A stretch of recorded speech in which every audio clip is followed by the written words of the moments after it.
Saturday tea time here in the middle of Newcastle upon Tyne. We're ready for kick-off. We had, I don't know if he's a member of the public or what he is, but we had a young man in a black hoodie who actually did the toss of the coin and ran off the field having finished his duties with a big smile on his face with the coin in his hand, and he's very happy with his work for the afternoon. But off we go, always a big occasion when the champions come to visit. That's what comes with the territory, and it is Newcastle United against Manchester City. Newcastle in the black and white striped shirts, black shorts, white socks with the black tops, and Manchester City in their first choice colours as well, the sky blue shirts, white shorts and blue socks. And it is the champions who are in possession inside their own half. Pat Nevin sitting alongside me, Scotland international, former Chelsea and Everton man. It's got a real big-time feel to it, Pat, hasn't it? It has, and strangely beforehand you thought, well, big underdogs today, Newcastle. But watching the way they warmed up, watching the confidence of Eddie Howe, in comparison, he looks so comfortable and calm.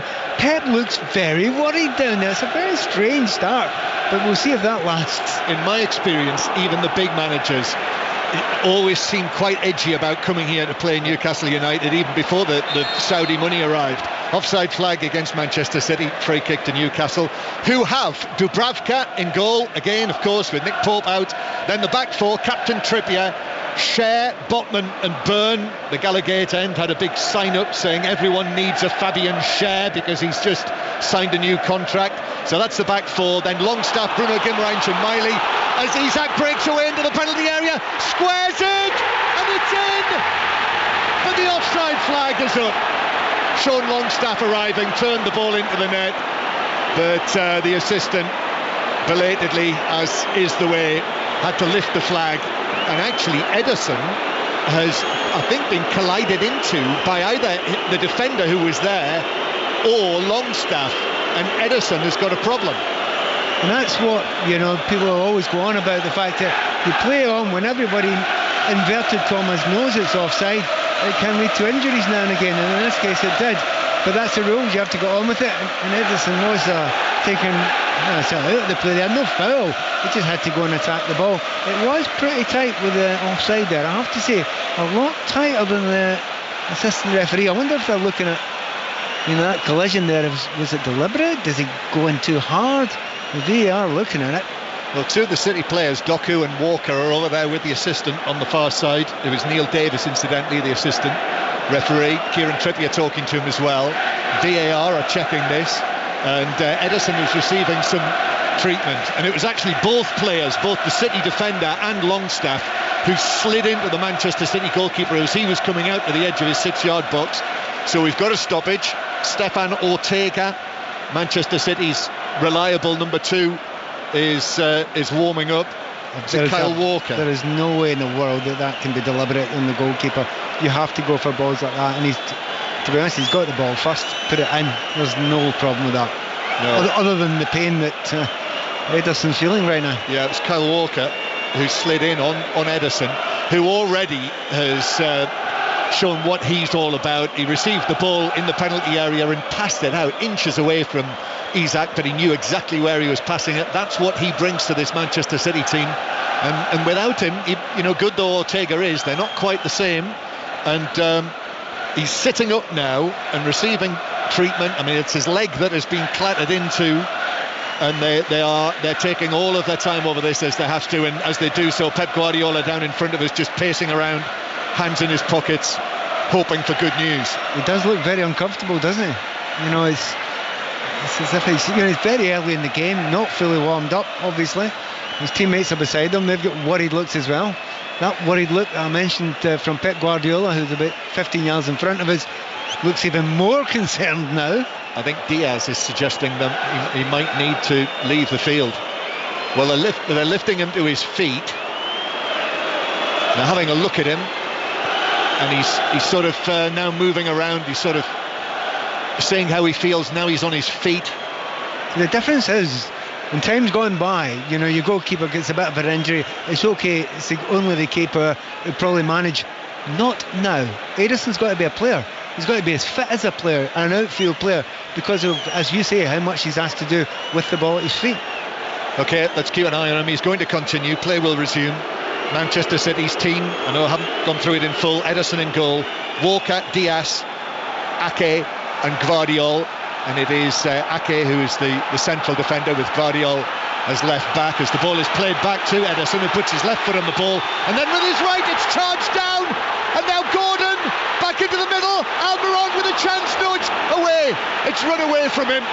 Defender got a touch in on that. I can't believe they passed the ball back to Ederson right away. Well, that was a questionable decision. Oh, he's nowhere near fit enough to take that ball at that moment in time. He doesn't look to me like he's fit enough to play on just now, but we shall see. Well, unless the feeling was that he needed to see if he was okay, but and he sat down again, Ederson. Yeah. The ball down at the other end of the field, and that is going to be it. You can hear the crowd reaction, but they think. I mean, the reactions suggest that they think that he's putting this on, but it would look to me as though that's going to be the end of his match after only 5 minutes. No, he was very uncomfortable when the ball came back to him right away. I mean, give him a touch, but not when you're under pressure like that. He didn't take the ball in the first instance with the first touch. I think it was maybe Ake that played it back. But what an opportunity that was for Newcastle. They just couldn't take it. I tried to hit the ball in it. I think it was Bruno there that was on it. It was. And he completely missed the ball. Yeah. Total miss hit. So I think that is going to be it. And Ederson is now Ortega is now being prepared to come onto the field. Well, that's really tough for Ederson. Something like that, an incident like that, which, as you said, Pat, this came from the late flag. And how many times have we said that there will be an incident sooner or later where a player gets injured after a late flag, and today is that day. Yeah, but you do know what actually happens. Now and again, the assistant referee thinks it's an offside, puts the flag up very confidently, then we discover it's not. So that's the reason for it.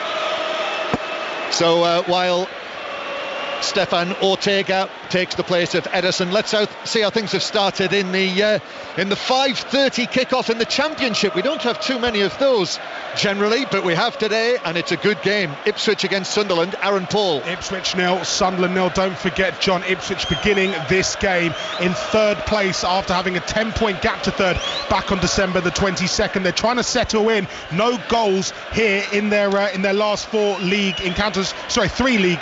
They're looking to just get the attack going once again, but it's Sunderland who have an early crack. Jack Clark with a sight on goal that's gone over Václav Hladký's crossbar. Ipswich 0, Sunderland 0, 4.5 minutes gone. So we'll be making regular visits to Portman Road, and also the Champions Cup will be keeping across the 5:30 kickoffs there, the Challenge Cup as well. Edinburgh Gloucester is on Sports Extra, so that is your choice of sport and commentary right now, with Dubravka, the ball in his 6-yard box. He's just been a spectator so far. The goalkeeper at the other end. All of the action has involved the goalkeepers at the opposite end of the field, in front of the Leazes end. So Ederson is off. Here's Doku for Manchester City. Back to Rodri.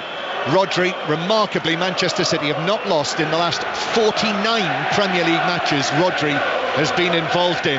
City lost here in the League Cup in September. That's one of the matches in which Rodri was suspended this season. Back to Ake on the halfway line.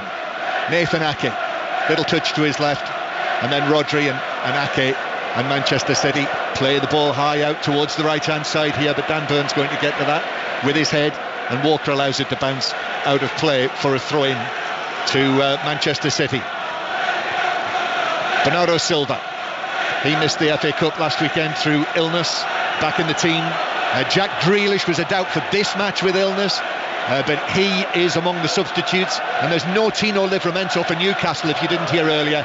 He also is a victim of illness. Ball's played back to Ortega, and the goalkeeper for Manchester City, the substitute, plays it to the halfway line where Byrne and Walker jump together, but it's over both of their heads and out for a throw in, Pat Nevin. Yeah, the ball's played wide and high over to this near side to Walker, and he's saying thanks, keeper, because he's against Dan Burn, and he's absolutely no chance in the air against Dan Burn. So Newcastle with Botman, who had a birthday yesterday. Sven Botman, 24 yesterday, plays the ball out towards the right hand side.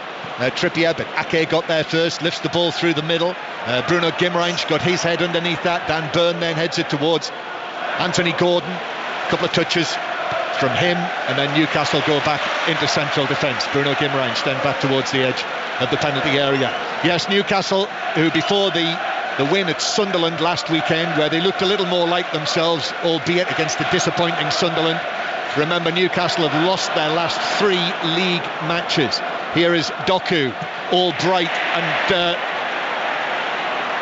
sharp as he runs towards the edge of the Newcastle box, but Newcastle converge on him, and they've got the ball back in their left-back position, left-footed towards the halfway line.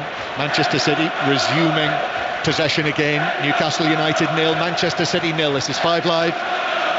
Only the 3rd Premier League match of this weekend. 2 more commentaries tomorrow, and then the other 10 teams play next weekend in this little mini break in the Premier League this month. Here's Bruno Guimaraes on the edge of the penalty area, plays it back into his box to Cher, who passes it out to the right-hand side to Trippier, and then Trippier on this cold afternoon turns back in field away from Cher towards the halfway line. Almiron, who had that chance when the ball was played back to the injured Ederson. Newcastle not able to take advantage. Now Manchester City with Gvardiol, the bearded Gvardiol. Doku on the left-hand side. They've got 2 men on him already. Miley is out there with Trippier, comes back in field to Rodri, touch from him, then back onto his left foot, in fact uses his right to the edge of the area. Now Foden on the edge of the box. So Alvarez is there as well. Foden back towards Kyle Walker, and Walker will give it back to the centre circle. If you have just switched on, if you switched on late, no Kevin De Bruyne in the team yet for Manchester City. As he comes back, he's on the bench again, which I think is understandable, Pat. Yeah, I mean, we're really surprised if he actually uses them unless he needs to use them.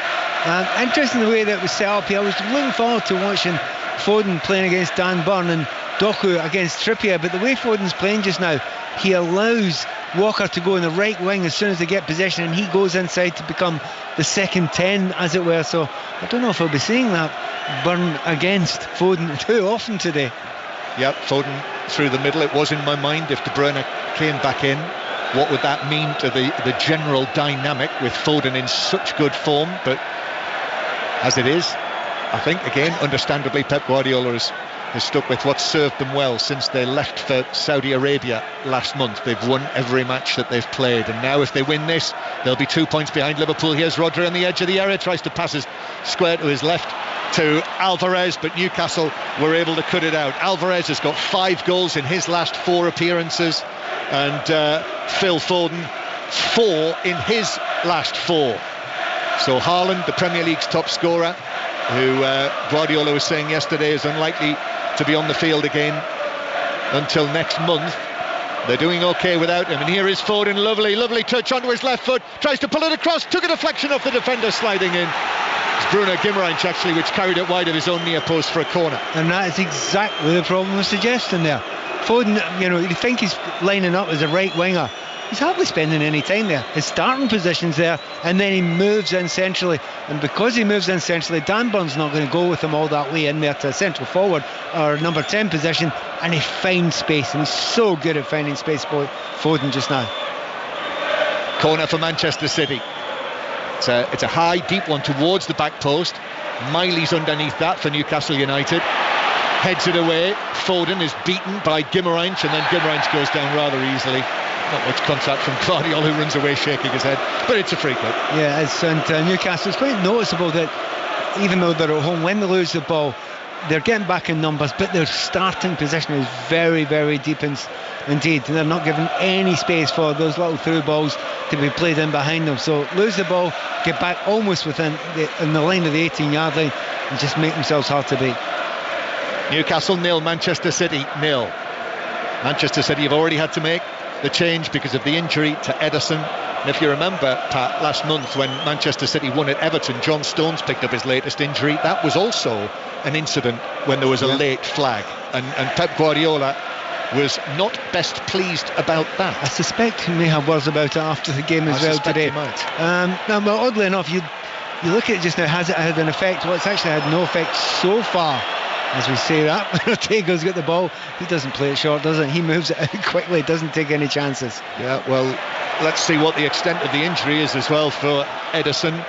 Manchester City have their break next, but here's Almiron breaking down the right, but the offside flag has gone straight up this time against Almiron. Yeah, he was quite a distance offside there, but You didn't want the other goalkeeper to get an injury as well. They're looking at the injury. I mean, obviously City fans will want to know what kind of injury it is. It looked like a dead leg, something like that. Yeah. Long ball over the top from the left-hand side for Walker to chase, who actually stood on it as he was chased back by Gordon. Newcastle still in their own defensive third. Byrne falls over off the ball, but Gordon plays it across the edge of the box, and Newcastle will bring it forward with Cher. Signed that new contract this week. He's already been here 5.5 years. Trippier sets Almiron away down the right. Almiron's ball across. Isak got in there. Did well, actually. Got in ahead of Diaz, and the ball was deflected wide and behind for what is given as a City goal kick. It kind of looked like a corner from here, certainly. That's what the number of players felt there. Big shout out. But time and again, it's going down that left-hand side, isn't it? Or the left-hand side of Manchester City. I was at a game the other night there watching Chelsea with basically a centre-back playing out at left-back, and he was found out quite a few times. Well, similarly tonight, Gvardiol's not a natural left-back, and time and again already in the game, that ball's been put over the top of him, asking Almiron to go and chase in there, believing he's got the pace of him. Yes, we did wonder, as we always do, didn't we, Pat, when the Manchester City team news was announced, whether it would be Ake or Gvardiol at left-back here. City break with Rodri, and Rodri passes it through the Newcastle backline to Doku. Doku into the area, square from him, and then the challenge comes in, but it bounces and is driven over the top by Bernardo Silva. Kovacic was in there, was slightly behind him, deflected back to the arriving Bernardo Silva, who rather snatched at the shot as it bounced up and put it over the top. And that's Newcastle's danger, isn't it? The first time they've really gone forward and committed a lot of players forward. The speed of the break for Manchester City was fantastic, and of course they didn't get the ball on target there, but you know they're going to get a shot at goal. Even though they're breaking at speed, you know there will be a product at the end of it, and they're very unlucky not to go one up there. Newcastle United 0, Manchester City 0. Manchester City are the top scorers in the Premier League this season, even though Haaland's missed all these matches. Here is Bernardo Silva as City come forward again. Foden now. Alvarez on the right side of the penalty area. Left-footed ball in. Foden on the turn to Doku. Shoots into a defender. Bounces down, and Newcastle scramble it away. And there was a hint of desperation in that from Newcastle. Manchester City were all over them. They leave it 1-1 at the back all the time, don't they? Isak's up there, and you know how good he is at 1-on-1s if he's running at a defender, but on this occasion he didn't actually get the better of Diaz because he never got the ball under control. But you see the positivity of Manchester City. They are up for it today. They are. Newcastle United 0, Manchester City 0, still Ipswich 0, Sunderland 0, and Edinburgh Gloucester is on Sports Extra right now for your choice of radio sports commentary from the BBC. Ake passing the ball over the halfway line to Foden, who turns, faces the play, gives it to Alvarez, is running a little wide, shoots, hits the defender who went with him, bounces high in the air on the edge of the box. Byrne heads it away, comes back to the sky blue of Manchester City, and Bernardo Silva, a full 360-degree turn from him. Then Rodri, who seems to physically and metaphorically stand head and shoulders above everyone around him.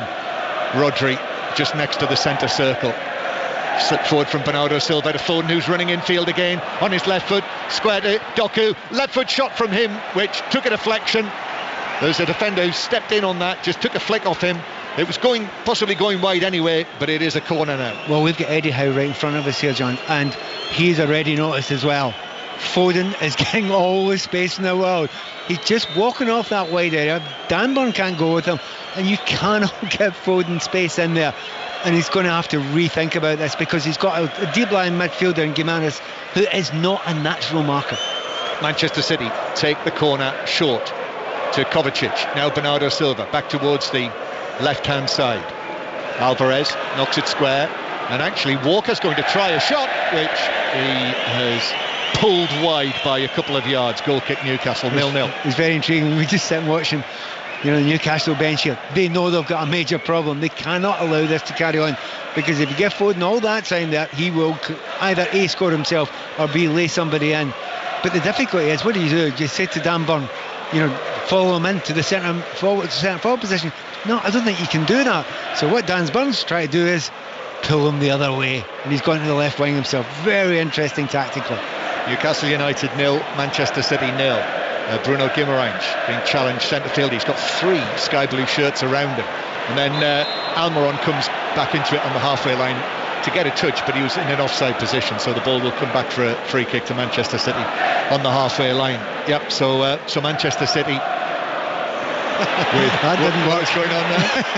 He's just taken an offside from inside the wrong half. Oh. That cannot happen. No, that can't. And they've let him away with it. Yeah, well, probably sensible. Yeah. Referee's Chris Kavanagh, by the way. Here's Walker playing it infield towards Rodri. Foden. Doku comes infield as well, so City currently have only Gvardiol away out on the left-hand side, and Diaz has taken up a position on the right wing. That's late from Bruno Guimaraes in the centre circle, and he slid in, yellow card, instant, and even though Bruno Guimaraes towers over Kovacic, that was a certainty for a yellow card for Bruno Guimaraes, which is his 13th yellow card of the season, 9 of them in the Premier League. A completely and utterly unnecessary one. Well, number one, I don't think he really catches him, but he slides in from such an angle from behind him, and he's out of control there. The referee's within his rights to give a yellow card. There's no complaint from Guimaraes. There was no danger there. And that is a really silly yellow card, because now he can't take any chances. No, he can't, and that's at a relatively early stage of the game. We're still in the first quarter of the match. It's 0-0. And he's now been booked. Guimaraes, he was booked when we watched him last week. That is 5 in his last 6 appearances. Here's Walker on the right hand side. Walker back to Bernardo Silva onto his left foot, tried to curl it into the box, but just took too long, and Gordon was able to step across that and block it away. Comes back for Manchester City, who are in the mood, no question. The early injury to Ederson hasn't put them out of their stride at all. Manchester City are looking, well, possibly irresistible. Very, very sharp indeed. The only downside is they get in brilliant positions. The option they don't seem to have is to put one in the box early, because we know that Alvarez is not the tallest. He's not bad in there, but he's not the tallest. So they're trying to, have to play 1-2s, get themselves into good positions in the D, and then, there's a penalty spot area just now, but they just cannot get the ball in there because they've no Haaland to aim at. Manchester City with the ball in the centre circle. Manchester City knocked out of the League Cup here in September, but a lot of water's passed under the bridge since then, and they have become world champions, whereas Newcastle currently mid-table. That's what they are. 9 Premier League defeats in all this season. Here's Rodri in the centre circle, taps it to his right. Bernardo Silva, who's dropped right back, has picked up possession, and now here is Diaz on this right-sided position. Walker is there as well, just down in front of us. Newcastle force him back into his own half, and then incisive pass from Rodri through the middle to Doku, took several Newcastle players out, then to the left-hand side to Gvardiol. Pep Guardiola in front of us wasn't so happy about that. Rodri with a long pass. Walker pulls it down inside the box, back to Bernardo Silva outside the area. Rodri now 22 yards out, finds the pass to Gvardiol on the edge of the box, and Newcastle, as he turned, managed to get the challenge in on him.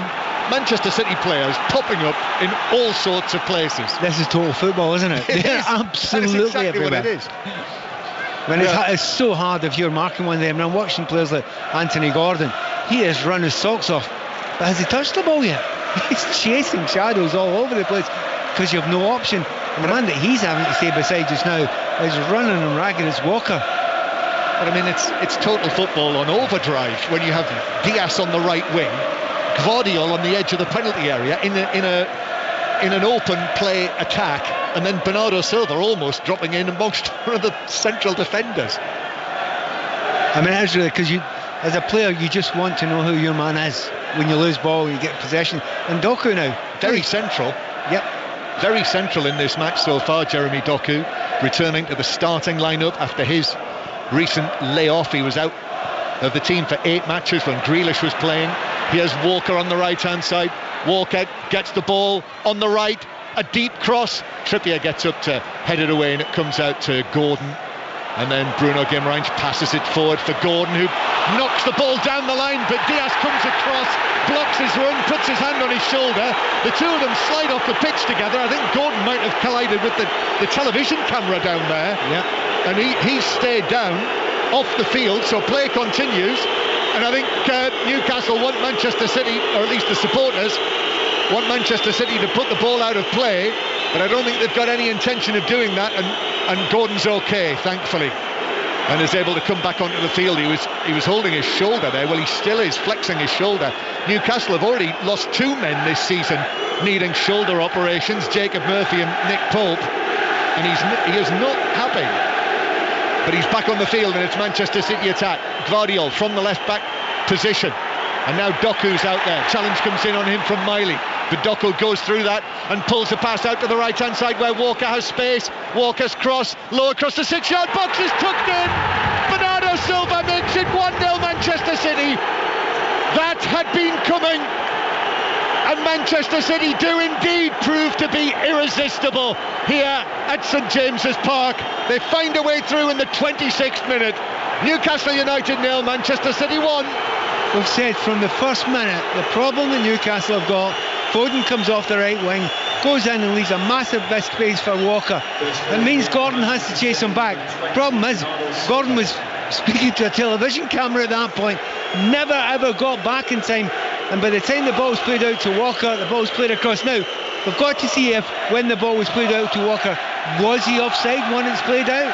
There might be a question of that. We'll have a look at that. But there's a massive, gigantic gap out there when it comes to him.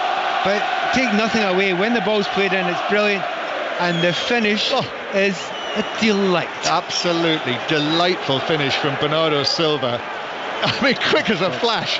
That is brilliant quick thinking from Bernardo Silva. It comes in at pace, yet he allows it to run onto his right heel, I think. Yeah, and he just back flicked it in, and he knows exactly. He's that good a player. He's not just back flicked it towards the goal. He's in for the corner. He's done that. It is a beautiful goal. That is an absolute beauty. What a finish that is from Bernardo Silva. That is Bernardo Silva to a T. But it's also Manchester City to a T. It is. Because they knew what they were doing. They were dragging players all over the place. They were asking all sorts of questions. This is classic Pep Guardiola at his very best, saying, right, where's the weakness in this team? Okay, where can we drag them out? Where will we find the space? And time and again they've found the space. By the way, Bruno Guimaraes has to be very careful there. We'll go back to that in a moment. Wanted to take a free kick. The ball was moving, blasted it into Almiron. To Alvarez. Newcastle attack down the right hand side, the ball in, that's cleared away by Diaz on the edge of the penalty area. So Newcastle, this is a rare attack for them. Newcastle now trailing by 1-0. Ball on the right hand side with Trippier. It's down next to the corner flag, defenders in there as well. Gvardiol, the ball bounces out of play, it's given as a Newcastle throw next to the flag, the black flag, which is hanging limply over in that corner where the Leeds stand meets the East stand. Trippier to take this. We're going to go to Ipswich in a moment. It is Ipswich 0, Sunderland 0 in the Championship, but Newcastle on the attack, trying to respond after coming under severe pressure and eventually cracking, but cracking gloriously, if I can put it that way, because the goal was a thing of beauty. Really need to see that on Match of the Day tonight. Newcastle attack breaks down, and in fact Manchester City are on the move. Doku plays it to Foden just outside the D. Foden into the box. Foden twisting, shooting, right-footed, wide of the top corner and behind for a goal kick. So Newcastle 0, Manchester City 1 to Portman Road. Aaron Paul,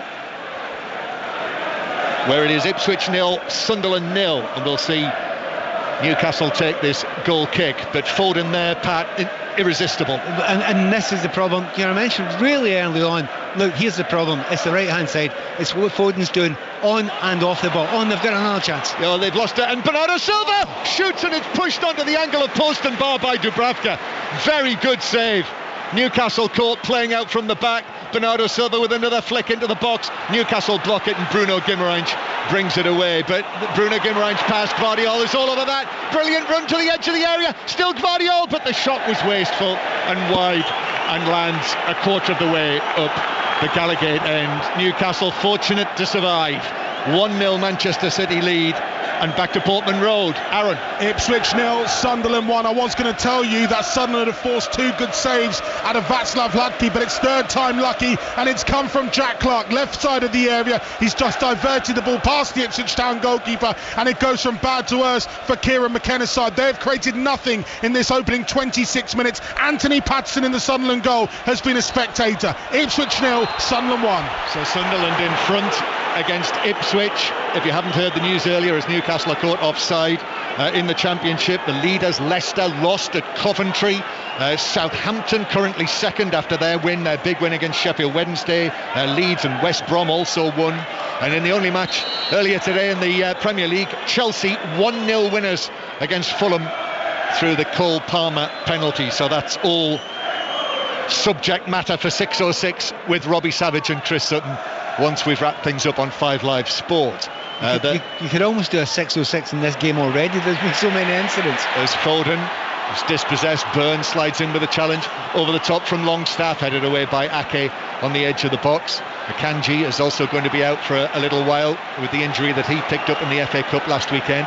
Kovacic now goes for a back heel, but that bounces. That has set Almiron off into the box, and Almiron's cross was intercepted by Diaz, who volleyed it back out towards the far side for a throw into Newcastle. Again, you can't keep your eyes off Pep. He's looking at Kovacic going, why are you playing back heelers there? That's not what you do there. You play the obvious ball, the ball that's on to the player that's in front of you. Yeah, that's for Bernardo Silva at the other end of the field, Pat. Correct. Not for Kovacic on the edge of his own penalty area. Ball cleared away by Manchester City. And then a touch over there on the far side by Kovacic. Bounces on the halfway line, and it will be turned back by Botman to his goalkeeper, Dubravka. The latest in the European Rugby Union matches: Leinster 7, Stade Francais 0, Stormers 12, Sale 0, and in the Challenge Cup, Edinburgh 5, Gloucester 0. And that's the commentary match right now on Sports Extra. So it is 1-0 to Manchester City, and it's been an excellent watch so far, Pat. Yeah, they have a good... Now, take nothing away from Newcastle. They have fought and they've battled and they've chased. They've just been outplayed. Here's Isak into the area on the right, but quickly closed down by Diaz, who came over and was able to get something on it to block it behind for a corner. They're not looking so good playing out for the back tonight, are they, Manchester City? For all the positives, obviously the first one when originally Ederson was caught playing out from the back. But then just a moment ago, we just watched exactly the same thing from Kovacic, and now for a third time in a row, Newcastle have caught them high up the field. Corner then for Newcastle. This is their first. And they're in danger of being overrun by Manchester City. They've taken, well, a couple of the chances that they've had since they took the lead. They'd be out of sight. Corner taken short, then it's swung in low to the edge of the area, then Almiron hemps it forward. Ortega's after this, and it bounces behind as the challenge came in from Shea. It's a goal kick to Manchester City. Man, just taking Bernardo Silva on his own, he scored a beautiful goal. He's had a shot that the keeper's parried onto the post, and also in that break they had about 10-15 minutes ago, he smashed the ball on the volley just over the crossbar. He alone could have had a hat-trick in this game. But they played really well. You know, back to front, we're looking at they were playing out to the back now. Are they going to keep doing it? Yeah, they are going to keep doing it. Why did they do that? They just played it to the goalkeeper who launched it. Yeah. And then there's a slip on the halfway line by Byrne, and Foden is away. He's got Alvarez ahead of him. Foden attacking the Newcastle defenders. Now to Alvarez, who shoots low, and Dubravka goes down, and it squirts away from him as he dropped down to his right.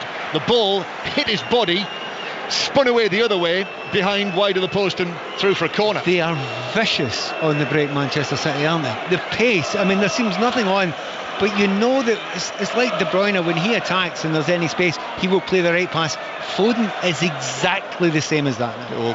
Corner taken short, and then Bernardo Silva slips the ball through to Kovacic inside the penalty area. Alvarez is there. This is all on the right hand side for Manchester City. Foden back to the centre circle. This has got all of the hallmarks of Pep Guardiola saying to his team, look, you know how difficult it can be here, show them what you can do. And this is brilliant. And now Foden into the penalty area after a little pass from Rodri. Again, tiny passes on the edge of the penalty area, quick, intricate, sharp. They look absolutely on their game. Newcastle struggling to stay in this. Shea slides into a challenge that could have been dangerous. Then forward from Bruno Guimaraes, over the top for Isak. This could be a chance. Isak into the box, curls it in, beats Walker and makes it 1-1. Astonishingly, Newcastle are back level in this match. Huge moment and a super finish from Newcastle's top scorer. His 14th of the season. And it's Newcastle United 1, Manchester City 1. Well, it's easy talking after the event, but Manchester City are so positive that they will always go 1-1 at the back. And they did it this time. The problem is, you think Isak against most players, you don't leave him 1-1. But it's against Kyle Walker. He should have enough. He doesn't have enough there. Drags the ball outside, then back inside it, and the curl into the far corner is an absolute cracker. Now, they've had most of the game, Manchester City, but let's be fair, this is already one of my favourite games of the season so far. It's a cracker. Bruno Guimaraes' pass. I mean, none of the intricate stuff that we've seen from Manchester City. This was a long ball over the top from Bruno Guimaraes for Alexander Isak to chase, and he beat Walker brilliantly and then curled it beyond the dive of Ortega to his left into the top corner of the net. He's a man in form as well. That is now a fourth consecutive match in which Alexander Isak has scored. He got a couple against Sunderland last week, always a good thing for a Newcastle centre forward. And now Doku, as Manchester City try to come back into this. Doku approaching the penalty area. In comes the challenge from Byrne, and it bounces away into the full-back area. And Byrne turns it up the line and out for a throw-in. Well, I did mention earlier, last season here in the Premier League was a little bit of a classic, the 3-3 draw. I remember listening to it. I was on the way back from an earlier match and I couldn't get out of the car. Here's Doku on the right-hand side. Doku drives the ball across. It's gone all the way to Guardiola. Guardiola with a shot. That's blocked inside the area by Cher. And Newcastle, Trippier plays it calmly away and finds Almiron, who beats his man Kovacic, but then has to check back, give it back to Trippier. Goes for the ball to the halfway line. Isak is in there to get a touch and actually deflects it back to Byrne. And now here's Gordon off down the left wing. Gordon into the Manchester City penalty area. Defenders back. Oh, curls it in! Oh, ho, ho. 2-1 to Newcastle. Anything Isak can do, Anthony Gordon can do too. And Manchester City's players looking at one another thinking, how the heck are we losing this game? Newcastle 2, Manchester City 1. Well, it's an absolute stormer of a goal, but yeah, it's almost a carbon copy of the one we've seen from Isak. The fact that they didn't give up, they kept on fighting, they were getting outplayed all over the place. They could have been 3 goals down, Newcastle, but the fight and the spirit, obviously they're going to get noise from these fans as well. They haven't given up at all, and when they've had a chance, they've taken those chances. They've had 2 or 3 others when Manchester City have tried to break out. But I said just 2 minutes ago, it's one of my favourite games of the season so far. It's 2-1, it could have been 4-3. Goodness knows what this game's going to find out. Do not switch off your radio. That was a super finish from Anthony Gordon, who's not scored in his last 9 appearances, so there was a bit of feeling in that. But a classic Anthony Gordon goal, really. We've seen that type of goal from him on a number of occasions now in the Newcastle United shirt. So remarkably, the scoreline here on Tyneside is Newcastle 2, Manchester City 1, and the score in Suffolk, Aaron Paul, Ipswich 1, Sunderland 1. What an equaliser this is from Caden Jackson. Slid through on goal. He opened up his body on his right foot and planted the ball past Patterson. Fantastic goal for Ipswich. Ipswich 1, Sunderland 1. We're level. Well, St James's Park, let me tell you, it's absolutely buzzing. As Doku runs through, he's away on the edge of the area from Botman, and then the challenge comes in. Excellent recovery actually by Botman. I thought he was beaten by Doku, but somehow he managed to get his big frame going and get something on that against Doku to deflect it behind for a corner. Every single attack looks as if it could end up not just in a chance but a goal, because of the quality of strikers that are on view today. So this game's 2-1 and it really doesn't feel as if it's going to finish 2-1. Pat, we've got a treat on our hands here. Yeah. We've got nearly an hour left to play. Here it is from Alvarez, comes off a Newcastle head, this corner, and the ball just trundles out of play now next to the corner flag for a throw-in to the visitors, to the champions, who trail by 2-1. And I don't know how we're in that position. I mean, it could have been any score. I mean, remember, there have been chances for Newcastle as well. They have been second best in terms of possession, and they've looked brilliant the first 25 minutes or so in Manchester City going forward. But Newcastle, on the break, they've looked okay as well. And when City have made mistakes, they've almost scored before they did get those 2 quick goals in succession. Well, they've been vulnerable, haven't they, defensively all season. But if you do that, you've got Walker, who's a right full-back. Look where he's standing. He's right in front of us. He's a right winger. If you're going to do that, there is a danger. And the danger is you leave good players with space to run into. And where Anthony Gordon's standing in front of us just now, he's going to run into space against a centre-back. That's a dream scenario for a wide player, but you've got to get the ball first. Well, they've got it twice and scored twice. There will be more goals. Foden playing it to Doku, now on the left wing, into the penalty area at pace. Trippier puts in the challenge, and then the ball bounces to Miley. And the teenager breaks away and passes it forward to Isak, and Isak's up against Diaz again. Isak into the area, shoots at the goalkeeper. As Ortega came out straight at him, blocked it with his body. And Newcastle come again with Trippier, and Trippier once more to Isak in the box, who tries to clip it across, and Ake blocks it behind into the Leazes end for a Newcastle corner. Is this really just a league game? It's a cup semi, FA Cup semi-final or something. It's incredible the pace of it. It's one side to another side, but that underlines exactly what I was saying there. If you're that positive, the way Manchester City are, the total football and throwing your full-backs on, you are going to leave one-on-ones. And as I say, that's a dream scenario for Isak, and that's a dream scenario for Gordon as well. Well done anyone who's got a ticket inside St James's Park for this one. This is an absolute cracker. Corner for Newcastle. Out swinger, headed away by Diaz for Manchester City, in amongst a crowd of players. What about that talk we hear about players being tired? Longstaff playing his ball over the top, and Trippier, like Jackie Chan, jumps after that. Didn't make any contact, and it bounced through for a goal kick. It's a lovely feeling sometimes in games you're involved with, and just the players all get it. Okay, it's going to be one of them. We're all going to try everything. We're all going to run everywhere. We're all going to put everything in, and just defenders won't defend all the time because they're hammering forward. It's just one of those strange games. Interestingly, these are 2 teams that haven't got anyone at AFCON or at the Asian Cup, so maybe that helps a little bit as well. Lots of absentees though, for a variety of reasons. Here's Foden again through the middle. Manchester City have regrouped. Foden off on a weaving run to the edge of the penalty area, and in the end I think it was the 3rd defender who managed to put the tackle in on him. Cher it was on the edge of the box who managed to stop the progress of Foden, and then Diaz goes down rather easily with they're unhappy. Challenge by Isak. Well, they're unhappy about, because Diaz, about 3 yards away from there, took Anthony Gordon out of the play without getting the ball, and he didn't. And Newcastle fans think they should have got a free kick much more obviously than the other one before. Diaz, not their favourite player at the moment. Newcastle United 2-1 up on Manchester City. Bernardo Silva gave them the lead. You need to see that goal. That'll be one of the best goals of the month. That'll be on the match of the day goals of January, I'm absolutely certain. What a finish it was, with a little sort of back heel flick. Isak, to be honest, Walker again. Unbelievable amounts of space in front of us. It's incredible. He wanted the pass, it didn't come. Newcastle low break down the right hand side. The ball in right across the 6-yard box. Gordon couldn't get there after it was whipped across from the right flank. Do you know what? Eddie Howe's done something exactly the opposite of what I expect him to do with that problem. Now the problem is Foden goes inside, leaves a big gap, and Walker's going to fly into that gap. And I'm thinking, well, that's Gordon stuffs really, because he's going to have to go and defend. Actually, he's not. He's thought, okay, you go, deal with defenders. And what that's led to is Gordon flying away, scoring the second goal.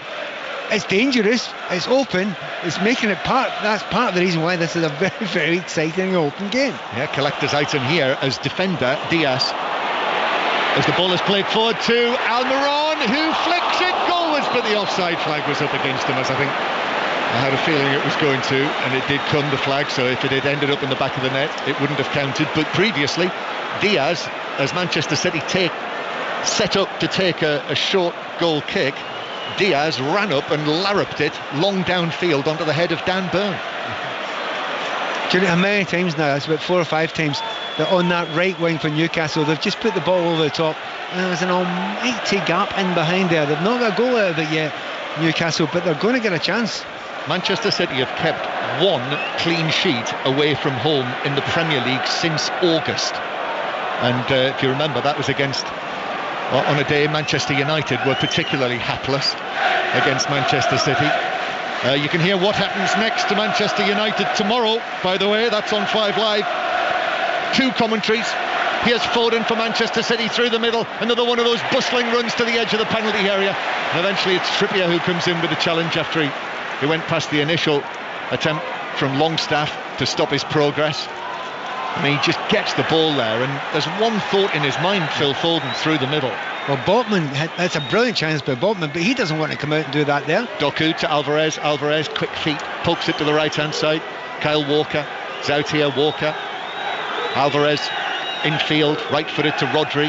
Rodri lifts one over the top, but that will bounce all the way through for Dubravka. Relieved cheers from the Gallagher end behind that goal. Do you know, it's just so surprising to see someone misplace a pass. But I'm just looking down at the fourth official here, and he's going to say the last. It must be. Oh, good news! Just some good news has come from the fourth official. 8 minutes. Shame that's all, Pat. Yes, exactly. We don't want this half to end. The latest scores in the Rugby Union coming up, but Newcastle attacking down the right-hand side with Almiron. 8 minutes of added time. Almiron into the box. Vardiol with a challenge. The two of them go down together. Referee Kavanagh not interested. Newcastle come again. Miley now to Trippier. Trippier's ball aerially into the box. Gordon gets a foot to it. Took a deflection across the box, and Ortega lands on it and slides. And he has it safely in his gloves. It's now Leinster 12, Stade Francais 0. Stormers 21, Sale 7 in the Champions Cup, and Edinburgh 5, Gloucester 3 in the Challenge Cup. Commentary on that on Sports Extra, on your digital radio or via BBC Sounds. All BBC radio can be found on BBC Sounds, just like 5 Live, where you can go back and rewind and listen again to the commentaries. This might be worth listening to again. As Newcastle come down the right. Gordon went for the header, didn't get a clear touch. Isak then hoiks a leg at the ball, couldn't get a clear shot in either. And then Foden is fouled by Dan Burn, even though there's outrage in the stands here amongst the Newcastle fans. It is a free kick to Manchester City. And classically, the big centre-back clearing it away, the last man there was Bernardo Silva. This is incredible. Now it's Kovacic who's the man who breaks forward for Manchester City with black and white stripes pouring back. Doku overruns the ball as he crosses it. It was deflected behind, and it is given as a goal kick. I'm pretty sure that Doku overran that. Yeah, line. I would agree with you completely. No complaints about that. And once again, Newcastle got the ball, and as soon as they get it, they're breaking. They want to get it up to Isak, and then he got it straight up to him there, but he couldn't get the ball under control, which a real shame for him, because he's looked very, very good today. He's the best I've seen him for quite some time, Isak. Newcastle United 2, Manchester City 1. We'll hear what's on the agenda for 6:06 at half-time. We'll have further reflections on the day's action. Rodri was caught late there. Manchester City come through the middle low. Referee waves play on. Doku into Foden, left side of the area. Foden turning, gives it back. Rodri is still down. Guardiola plays it infield to Kovacic. Kovacic square from him, right across the edge of the box. Gordon, clever, allows the ball to run. Dummies it from Walker. Rodri is now back on his feet, and you can hear the reaction from the Newcastle supporters. Bruno Guimaraes gets the ball back from Gordon. I think he was caught late there by Walker. And then Rodri went in very strongly against Bruno Guimaraes. There was a hint of a forearm there. The way that Rodri went in on the challenge on Bruno Guimaraes, who has gone straight down. Sean Longstaff did not like that. He's run across towards Rodri.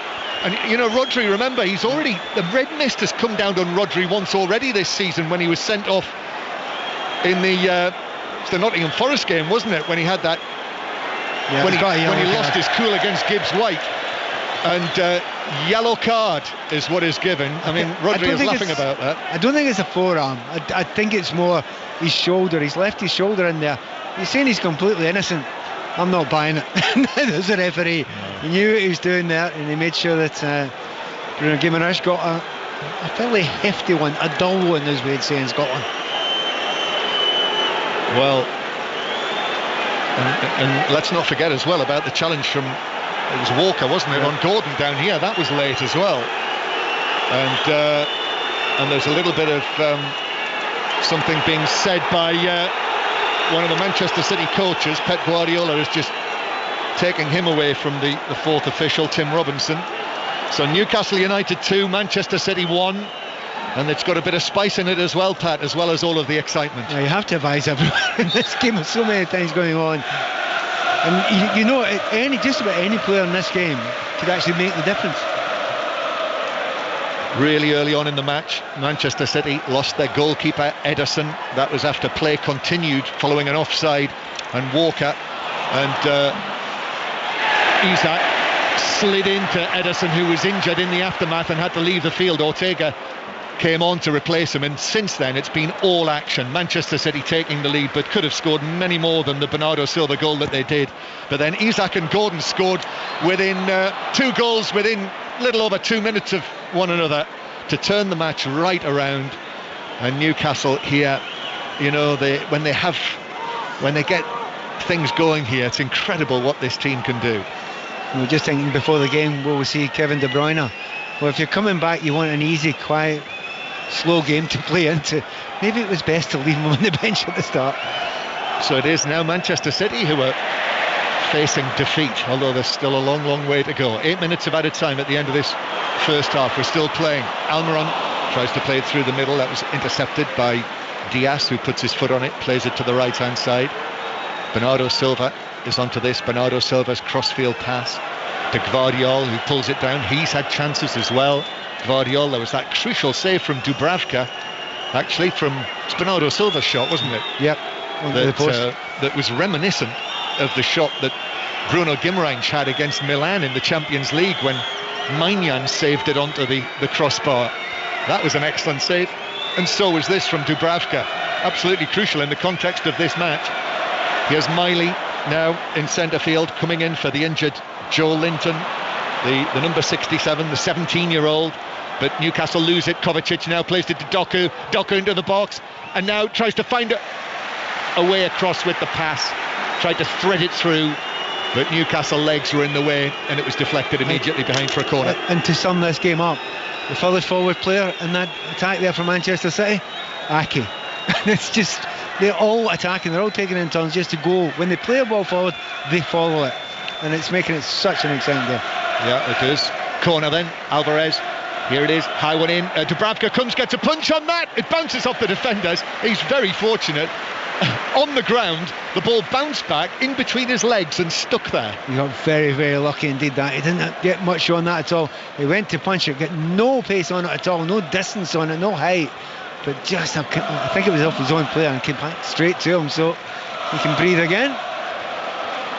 We've now played 7 of the 8 minutes added on at the end of this first half. What a first half it's been, absolutely breathless. Real shades of the 3-3 between these sides last season. Here is Isak through the middle. He's been excellent. Isak as the lone striker turns it to Bruno Guimarães, who passes it out to the right, expecting Trippier to be arriving, and Trippier was back on the halfway line, and the ball rolls out of play for a throw-in. It was a perfect pass, but sadly to the assistant referee. Yes. He was standing there, no one else. That's Pat Nevin, of course, with us here on 5 Live. Commentary tomorrow on Everton against Aston Villa from 2 o'clock. Manchester United against Tottenham from 4:30. That could be anything as well, that game. And Newcastle hopeful of winning the ball back from Manchester City in their defensive third. It's played back to Diaz, who's running it across his own penalty area. Plays the ball way out to the far side to Gvardiol underneath the floodlights on the top of the east stand, and there's the whistle. And what a first half. Newcastle leading Manchester City by 2-1. A match very much reminiscent of the thrilling 3-3 between the sides last season. Manchester City 1-0 up, Newcastle lead 2-1. Pat Nevin. Yeah, brilliant play at the start of the game for Manchester City. They looked imperious. Had they got the second goal then, you maybe think it could have been all over, but well done, Newcastle. They kept on fighting, they kept battling. They had to defend, incredible. I mean, maybe Anthony Gordon sums it up for them. He's had to play left back for large parts of the chase. But when he got his opportunity to go forward along with Isak, he's looked so dangerous, and he's got the goal that's actually put Newcastle ahead. But you do not think that that's going to be the last goal we're going to see this evening. Rodri's had something to say for himself to the referee. I thought he was maybe a little fortunate with the decision when he was shown only a yellow card, and Kieran Trippier walks off the field talking to referee Kavanagh. But there we are. Let's hope for more of the same in the second half. Newcastle United 2, Manchester City 1. Absolutely. They cut a slightly frustrated group just at the end there, Manchester City, Pat. Yeah, they did, because they know they played well enough to have this game out of sight. They really feel they have done enough. They started such a brilliant pace. They were getting into great positions. They've had 3 or 4 very, very good chances. In a way, they can't do anything more. They're doing exactly what the manager's saying, which is attack, keep on attacking, take chances at the back, go 1-on-1. But they would have expected how well they played for the first half an hour or so, that this game would be done and dusted. But it ain't. And if you walk off having put that effort in, played so well, and find yourself 2-1 down, knowing you have to do it all again and more, that's why you're cutting a frustrated bunch of figures. Earlier, Chelsea beat Fulham by a goal to 0, just the 2 games in the Premier League today. Reaction to that game to come during half-time. We'll be back with John and Pat for the second half. Late game in the Championship this evening as well at Portman Road. Ipswich 1, Sunderland 1 at the break, Aaron Paul. Yeah, this has been a cracker of a contest, Mark, and despite all the chat of the Ipswich goal drought and the winless run, it was Sunderland who offered the bright of the 2 starts. Joe Bellingham and Alex Pritchard both testing Václav Hladký in the Ipswich goal, who had to be alert to make 2 smart stops, one of them with his feet when the ball was going the other way. At the other end, and Caden Jackson squandered a gilt-edged chance of the home side at the back post following a great cross by Wes Burns. Goal gaping any touch and it would have gone in, but then the contest swung back in Sunderland's favour. The impressive Jack Clark firing home from 20 yards out, beating Hladký to make it 1-0, but Ipswich probed and harried for an equaliser. Harry Clark forcing a good save from Patterson before Caden Jackson saw himself through on goal, caressing the ball past the goalkeeper with a sumptuous finish into the corner of the net to bring us in level at the break. It's been breathless. It's Ipswich 1, Sunderland 1. Some other standouts in the Championship earlier. Leaders Leicester down to 10 and losing 3-1 at Coventry. Southampton's remarkable unbeaten run continues. They beat Sheffield Wednesday 4-0. Leeds 1, West Brom 1 as well. Middlesbrough came from a goal down to win at Millwall 2. Reaction to some of those games to come. 6:06 on the way at the end of Newcastle Manchester City. 08085 909 693. But at just after 25 past 6, here's Alison Hughes. Listen on BBC Sounds. This is BBC Radio 5 Live. The Post Office insists its declared accounts are accurate and appropriate after a claim it may owe £100 million in tax. The think tank Tax Policy Associates says the Post Office wrongly deducted the compensation payments it's made to victims of the Horizon IT scandal when it calculated its profits. Executives' bonuses may also have been higher than they should have been. The Labour MP Liam Byrne chairs the Business and Trade Committee. The public in Parliament is going to ask just what on earth is going on at the Post Office, because it looks like we've almost got the Post Office double-crossing the country again. And it begs some really big questions about the compensation that is paid to sub-postmasters and why it is that taxpayers are on the hook for all of that. Why aren't we asking for some of that money back from Fujitsu, for example? President Biden says the US has delivered a private message to Iran about the Houthi group in Yemen, which Tehran backs.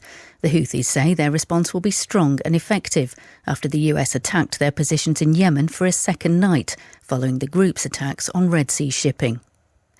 Taiwanese voters have ignored China's call for them not to support the ruling party's candidate William Lai and have chosen him as their new president. Lai's DPP group wants more independence from Beijing, which considers Taiwan to be part of its territory. There's been a huge rise in the amount of money stolen by scammers advertising fake jobs. They send text or WhatsApp messages offering roles with high pay and the chance to work from home. Last year, Action Fraud received reports of nearly £1 million being stolen through recruitment scams. Elizabeth Carter is a criminologist at Kingston University. Do not give any money. No legitimate company will ask you for money upfront in order to start a job. Speak to somebody in your social circle, a friend, a family member. Run it past them, because remember, all frauds prey on isolation and you not checking with someone on the outside. It might seem obvious to someone on the outside, but not to you. So do check with someone else. Report it when you find out it is a fraud and then delete it. And about 50 migrants have been brought ashore in Dover. It's the first small boat crossing of the English Channel recorded by the Home Office since the middle of December, thought to be because of bad weather. This is 5 Live Sport with Mark Chapman. On 5 Live. Listen on BBC Sounds. Newcastle 2, Manchester City 1 and Ipswich 1, Sunderland 1 in the half-times in the late games. Let's go to the early Premier League game. Chelsea 1, Fulham 0, a Cole Palmer penalty, the difference between the two sides. Here's Mauricio Pochettino. Overall, I think we deserved the victory. We were better side, and I think very pleased with the performance and of the team. So happy because the 3 point we needed a 3 point, and now is I think our 4th victory here in Stamford Bridge in the Premier League, and I think it's important to build this confidence this run. Did you get the response you were hoping for after the disappointment at Middlesbrough? The disappointment was that we didn't win, but the performance was good. It's normal. I told you in the press conference yesterday that I was sure that the team is going to compete again. Very good side like is Fulham, because we need to give credit to Fulham because they beat Arsenal. It was difficult with Liverpool and different games, and we saw that it's a very good team, and big credit also to our player because I think the performance today is very good. Into the early game in the Championship, Leicester reduced to 10 for the second half and were beaten 3-1 at Coventry. Coventry coming from a goal down to win that game. Before the Ipswich game kicked off, Southampton beat Sheffield Wednesday 4-0. That would take them second if Ipswich were to lose. It also extended Southampton's unbeaten league run to a club record 19 matches. Adam Armstrong was amongst the scorers. You know, I think the top two teams all year have been quality, and we've had to try and chase them down. I think that's 19 games unbeaten now, and we're just, you know, as cliche as it is, we're just taking every game as it comes. And I thought the lads were excellent today. You know, 4 goals, clean sheet is excellent weekend. And that run you mentioned, that's equalled a 103-year record. Does that mean something to that dressing room? Yeah, definitely. You know, we knew about it. It's obviously it's amazing to join it now, and let's hope we can beat it next week. We were just talking, you got a goal, 2 assists. You might have had a third, but we think one of them might get taken away from you for hitting a defender. But as personal days, how does that one feel for you? Yeah, great. You know, when you're always chipping in with goals and assists, it always makes life better. And you know, I'll touch on it again. I thought the lads were excellent today. Defended when we needed to, and scored the goals when we needed to. And I think that's what we've been missing, is the cutting edge. And I thought today were excellent. We know in this run you've been chipping away at Ipswich and chipping away at them. Are you sending warning signs almost every week here? So some of those teams competing for you with promotion? I think we have to. I know I've just touched on it before. We take every game as it comes, but we know where we are on the table. You know, reality is we need to chase them down, and that's exactly what we're doing. Chris Temple with the questions to Adam Armstrong. Into League One, and the leaders Portsmouth were beaten 3-0 at home by Leyton Orient. It was 3-0 by half-time, and Colby Bishop missed a penalty for the home side as well. Here's Portsmouth boss John Messina. It's very easy to be negative after the performance today, but you know, ultimately we're still in a fantastic position. We've got 19 games to go to put that to bed and show what we have shown for the majority of the season so far. I thought, you know, that's probably the most disappointing thing. That was the first time this season. I think you can take the Blackpool game out of it because I actually thought we had a go, and it wasn't a 4-0 game, and we were down to 10 men. I think you take that out of it, that was the most unrecognisable I think I've seen the side, and that's a real disappointment and a real concern because you know, for the past couple of weeks, over the past few weeks, we have lost a couple of games, but I've never felt that I'm not looking at a side that reflects everything that we do week in, week out, and reflects the confidence the lads have shown, and I thought that today we were a side that was really lacking. 2 games were abandoned in League One this afternoon. Second place Bolton at home to Cheltenham because of a medical emergency in the crowd. So that was abandoned there. Also, Reading and Port Vale abandoned midway through the first half after fans spilled onto the pitch to protest against the Reading owner. So those 2 postponed. In League Two, Stockport, the leaders, beat Walsall 3-1. Another win for Wrexham, as well as they beat AFC Wimbledon 2-0. Game of the day in any league, though, came at Grimsby, who drew 5-5 at home with Notts County. So I'm guessing, Chris Sutton, you'll want to hear from Grimsby and Notts County fans? Yes, yeah, absolutely. I listened to Around the Grounds this afternoon. I was watching Wroxham against Redbridge, watching my son play, but listening. How did he do? Live, lovely listen. They were winning. I left and I just saw the goal. They were 1-0 up. He just made a good save. He's a goalkeeper, and then he let one in later on. I didn't see it, so I'll have a look at the footage later. So I want to hear from Wroxham and Redbridge fans, okay. Of course. And Macclesfield won in the FA Trophy. So yeah, who cares? I tell you what though, Mark, this game this evening, I mean, it's one of the best halves of football I've seen this season. I don't know about you. So, want to hear from Newcastle United fans and Manchester City fans. It could go either way. Chelsea, 3 Premier League wins on the spin. First time this season that's happened. Are they making progress under Pochettino? And you mentioned the Reading fans, the game abandoned. They're clearly unhappy with the owner. So I want to hear from a Reading fan who was on the pitch. Is it the right thing to do? What's going to happen? And what's going to happen at the next game? And then Southampton absolutely flying, aren't they, under Russell Martin? And you said earlier this afternoon on Round the Grounds, it had a difficult start to the season and, trying to implement his style of football and his principles, but they are flying. Leeds are flying now in the Championship. Coventry had a big win, albeit I know Leicester had a man sent off, but my old teammate Mark Robbins is doing great things there. Where are you? You sound very quiet. It sounds like you're auditioning to present Late Night Love on Heart. Where are you? Well, I might need a job soon, so that maybe if you're listening, any of the Heart directors, whatever, there you go. No, I'm just at home. Oh, right, just at home. It's maybe a new me. Well, the new year, new Chris. Thank you very much. 08085 909 693. Let's just switch to the rugby.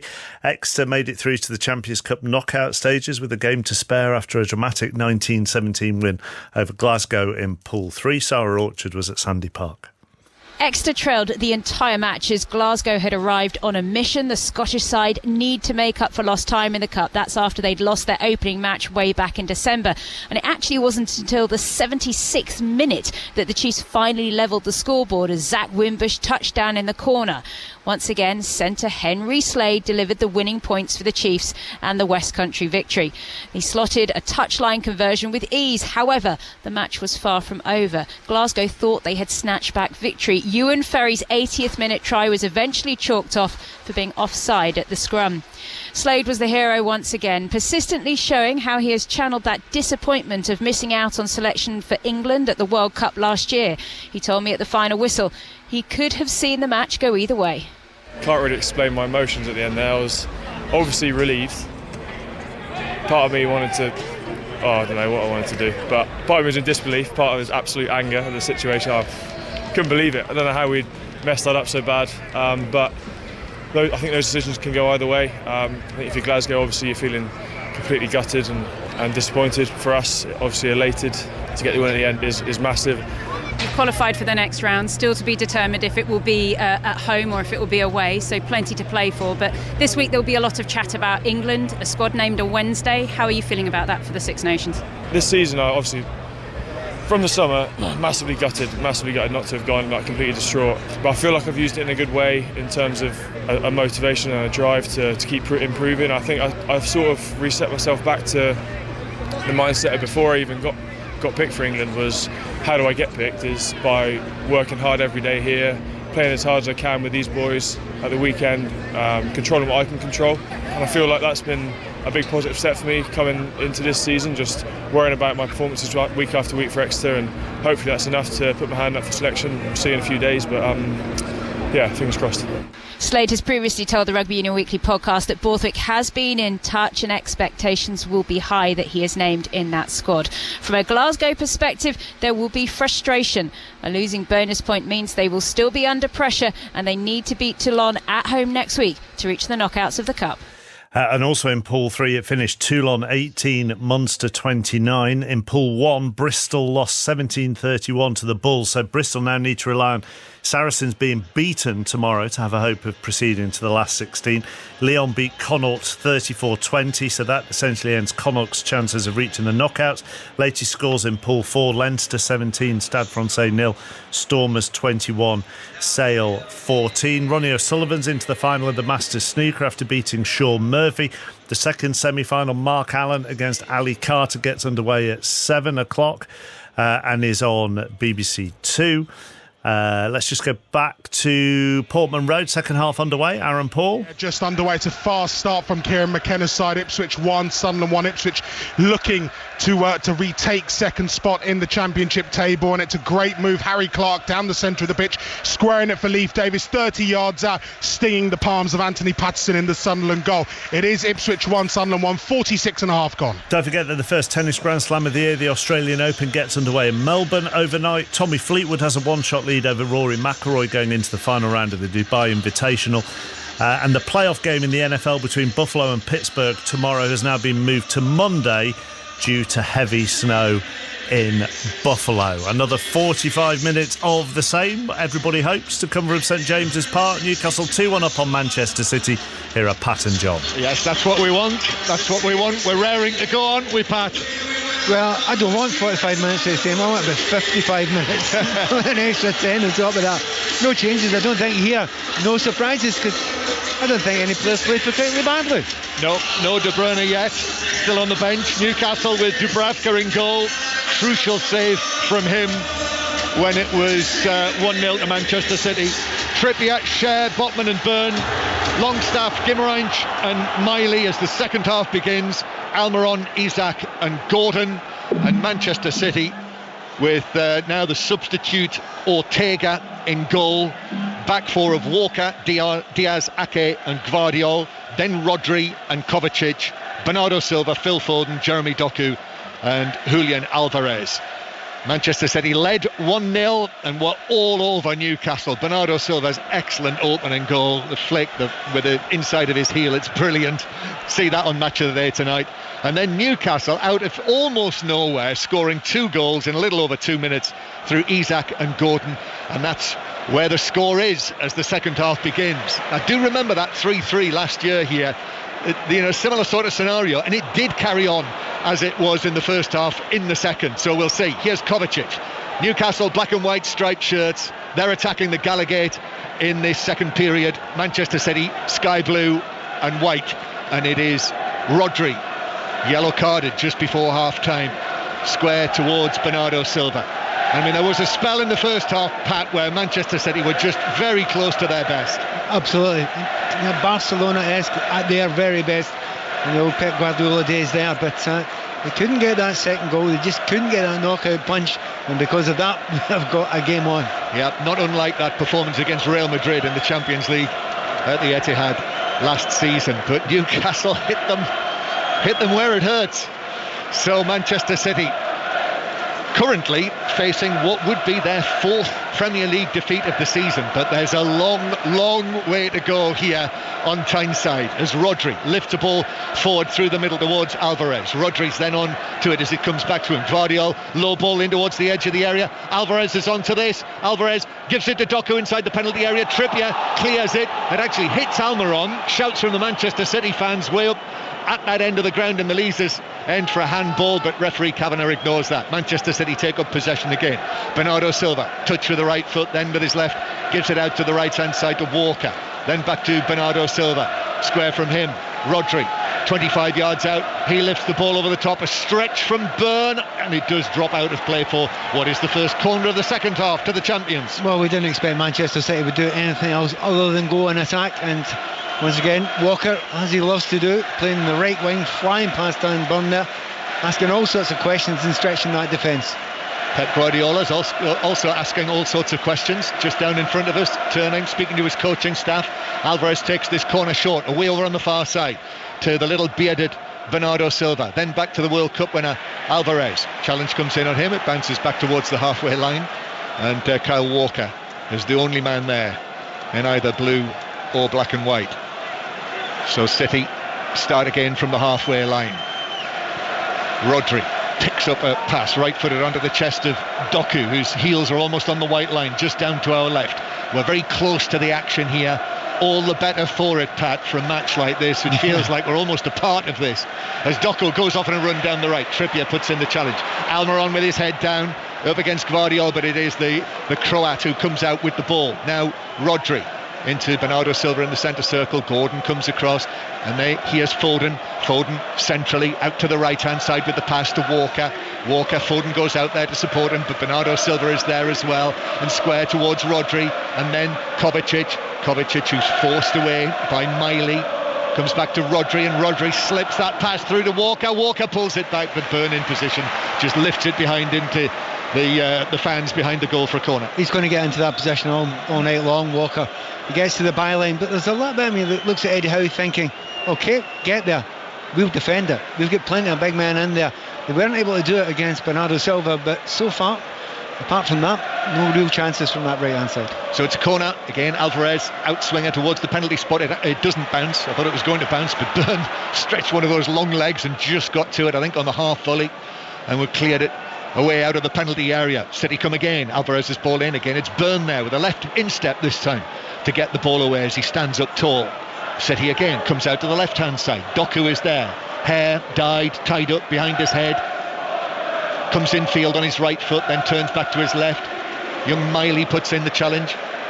Doku's able to find Rodri. Rodri goes around Longstaff, then to Gvardiol. Touch on the edge of the area from Kovacic. It's allowed to run by Cher. He wanted more on that, but Doku was chasing, so he had to play it out, pass it out to Trippier in the right back position. Manchester City have got Newcastle penned back in here. Rodri, then to Foden. Brilliant turn against Cher, but that's taken him wide. Then back to Doku.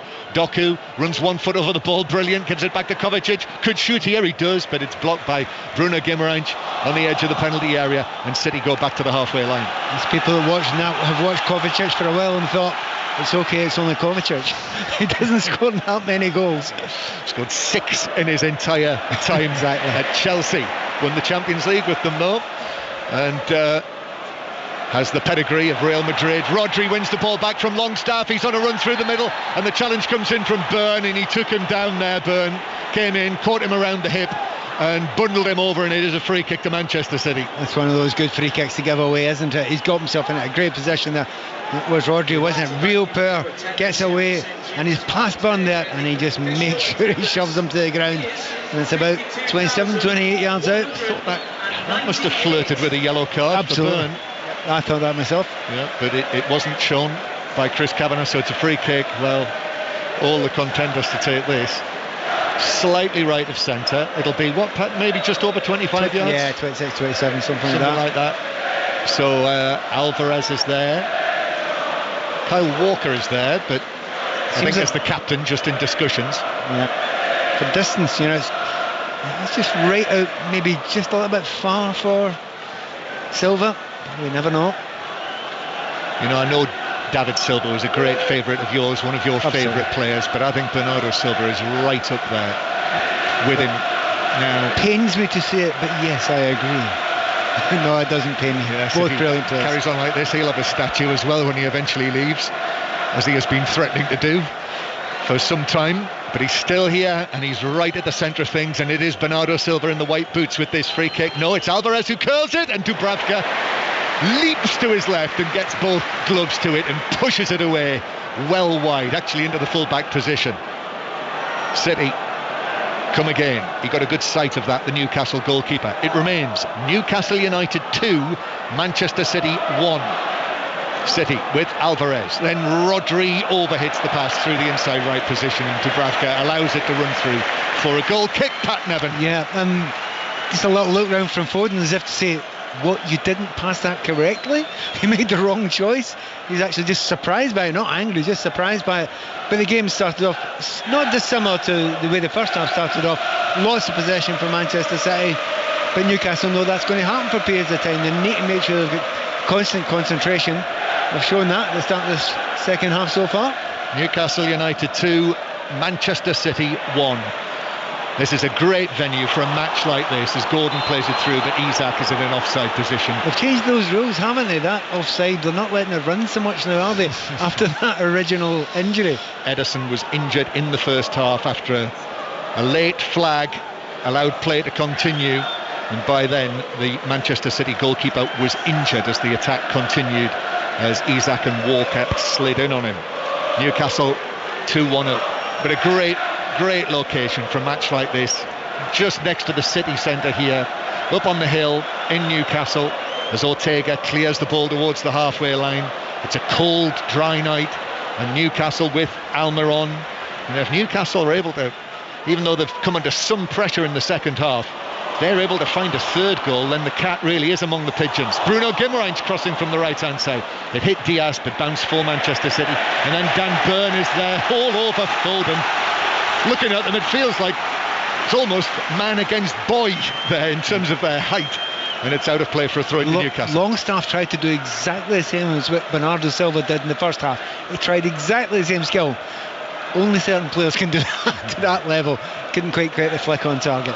Burn, long pass down the left-hand side, and it's Longstaff who gets this down. It's not Gordon. I was expecting Anthony Gordon to be on the end of that, but Longstaff's done well and drawn a throw-in from Walker. Latest scores in the rugby, the 5:30 kickoffs. Leinster 29, Stade Francais 0, Stormers 21, Sale 17 now, and Edinburgh 8, Gloucester 11 in the Challenge Cup in the match that you can hear right now on Sports Extra. Here's Gordon after the throw-in was taken, but in steps Diaz to put the challenge in, take it away from Anthony Gordon, who tonight scored his 7th goal of the season for Newcastle. Chipped away by Walker on the edge of the Manchester City box. This is Newcastle's best spell of the half, and then Bernardo Silva has tripped Cher as he carried the ball forward. It's a free kick forward and left of the centre circle, and Bernardo Silva is yellow carded for that, and that is debatable.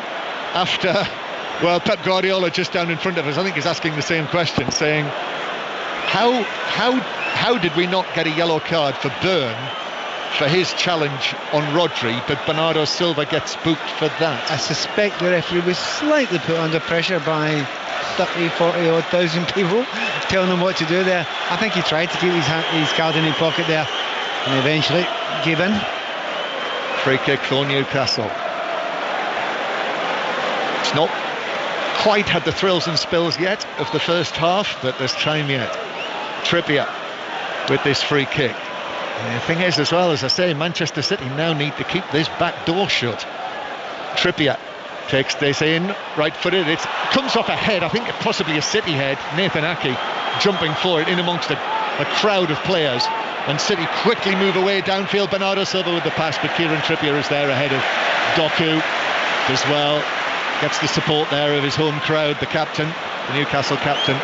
And then downfield from Dubravka gives possession back to Manchester City. It is worth underlining, Trippier against Doku. I'm really intrigued to see how that would go so far in the game tonight. Trippier's been great. He's not actually put a foot wrong.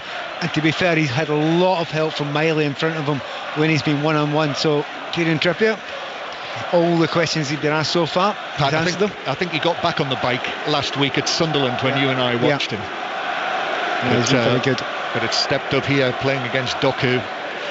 You can imagine what might have happened today. It might yet happen. Newcastle 2, Manchester City 1. Ball is played through onto the chest of Foden, down for Rodri. Rodri is challenged by Almiron, bounces out to Walker on the right-hand side. Walker pulls it back to Bernardo Silva, left-footed ball right across the box. Trippier gets up, wins a very good header.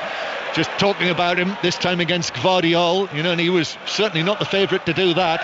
Trippier got it away, but only back to the sky blue. Kovacic, square, Rodri turns, might have thought about a shot. Instead, out it goes to Walker on the right-hand side. First time touch, back to Bernardo Silva, then to Rodri, just outside the D.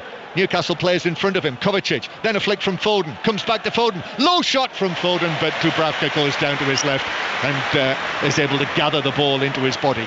It's not quite Xavi, Iniesta and Messi, but they're trying to play that way, aren't they? Just zipping it around that D there. They know where each other is, they believe in each other's touch, so they zip it in each other, and it's very, very hard. You can't make a tackle in there because you'll give away a free kick or a penalty kick in that area. So at the moment, I have to say I applaud Newcastle because they haven't switched off and they've had the answer almost every time. Yes, I was thinking about those two this week after Franz Beckenbauer's sad death. When I was thinking the best players, over the course of the last 50 years or so. Certainly Franz Beckenbauer was one of them. Without a doubt. And they gave him a great goodbye at the Allianz Arena last night when Harry Kane scored again. And news from Germany today is that Jadon Sancho has just come on to make his debut for Borussia Dortmund. They're playing Darmstadt tonight, and Jadon Sancho is back on the field and back in action. So more on that later. Newcastle leading Manchester City by 2-1. Might be a subject to talk about on 606. Here's Doku inside the penalty area. Doku, Newcastle players in with the challenges. Almiron in the end, final touch to put it out of play for another Manchester City corner from the left-hand side. Yeah, lines are open. 08 085 909 693 to talk to Chris Sutton and Robbie Savage. And certainly, as Chris said at half-time, if you're a Reading fan, they'd very much like to hear from you after the events of the day. Alvarez takes this corner back to Kovacic. Kevin De Bruyne on the bench for Manchester City tonight. Here is Alvarez again. Comes back to Bernardo Silva. Bernardo Silva square. Walker is onto this. Walker, though, might have shot. Plays it square. 25 yards out. It's Phil Foden. Then back to Walker again. Newcastle have got everyone back. Rodri is near the right corner of the box. Rodri. Now Alvarez just manoeuvres around Bruno Guimaraes. Bernardo Silva dummied as if to shoot. It was Isak who was the player closing him down. Back to the right-hand side again. Rodri, little shimmy, left-footed ball comes off Bruno Guimaraes, and that bounces off him wide of goal for another corner. The incredible positivity of that Manchester City side. They're both full-backs, are basically right up the park wingers. There's only one player back, and he's not even near his own half. And on this occasion it was Walker. Every other light blue jersey is in there trying to score. Yeah, it's like watching them at the Etihad, isn't it? Corner is taken short. Foden's going to have a crack, which he does, but it's high from the angle. I think in the end, patience ran out there, and Foden thought, right, I'm going to have a go here from the angle, but it flew away over the top of the bar. I just wonder who Pep Guardiola will think about changing if he doesn't get a goal quite soon. I'm looking at De Bruyne has been warming up for about 10 minutes now, which is more than he did before the start of the game. He didn't look very interested beforehand, but you just wondered about Grealish not warming up. Grealish has not been well this week, but well enough to be among the substitutes. Newcastle take a short goal kick out to the halfway line. Nathan Ake with a header for Manchester City, and now over on the far side it's Kyle Walker who turns, but as he was put under pressure, the ball bounced away off him and it's out of play for a throw-in to Manchester City. Yep, the substitutes for Manchester City, as well as Grealish. Calvin Phillips is back as well. He's another one who's been ill recently. Still the talk about him potentially coming to Newcastle this season on loan. Ball fired down the right. This is for Trippier to chase, and Gvardiol with him, and the assistant says the final touch was off the Newcastle captain, and it is a throw-in to Manchester City. Mateus Nunes, the midfielder, Oscar Bob as well, the exciting Norwegian, they're all on the bench as Newcastle put Manchester City under pressure and win themselves a throw-in of their own down the right wing. They know they need to do that. They need to get a little bit of respite at some point. So on this occasion they're pressed up as high as they can, because if you're going to spend the entirety of the second half under pressure, not going out your own half, you will lose the goal against Manchester City. So they've got a wee chance. Oh, Bruno Guimaraes was caught in possession by Manchester City. They'd nicked the ball off him. Newcastle have got men caught downfield. This could open up for Manchester City. Walker's into the penalty area now. Walker then pulls it across. Defenders are in there. It's stabbed goalwards. Newcastle block it, and in fact referee Kavanagh says there was a foul there on the Newcastle man on the edge of the 6-yard box. I think Bruno Guimaraes it was, and it's a free kick to the home side. Yeah, Guimaraes had to do so much work to get back in there. Again, lightning quick break for Manchester City. I just said seconds before, they need to get some play up the far end of the field. But of course, if you do that, you're going to leave yourself out. And Guimaraes was brilliant. Gets back in there, saves his team, and the follow through takes him out of the play. So referee spotted that well.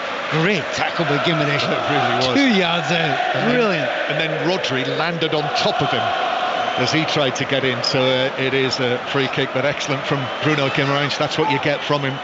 I know Newcastle fans are fearful that he'll be the big name star who's sold eventually.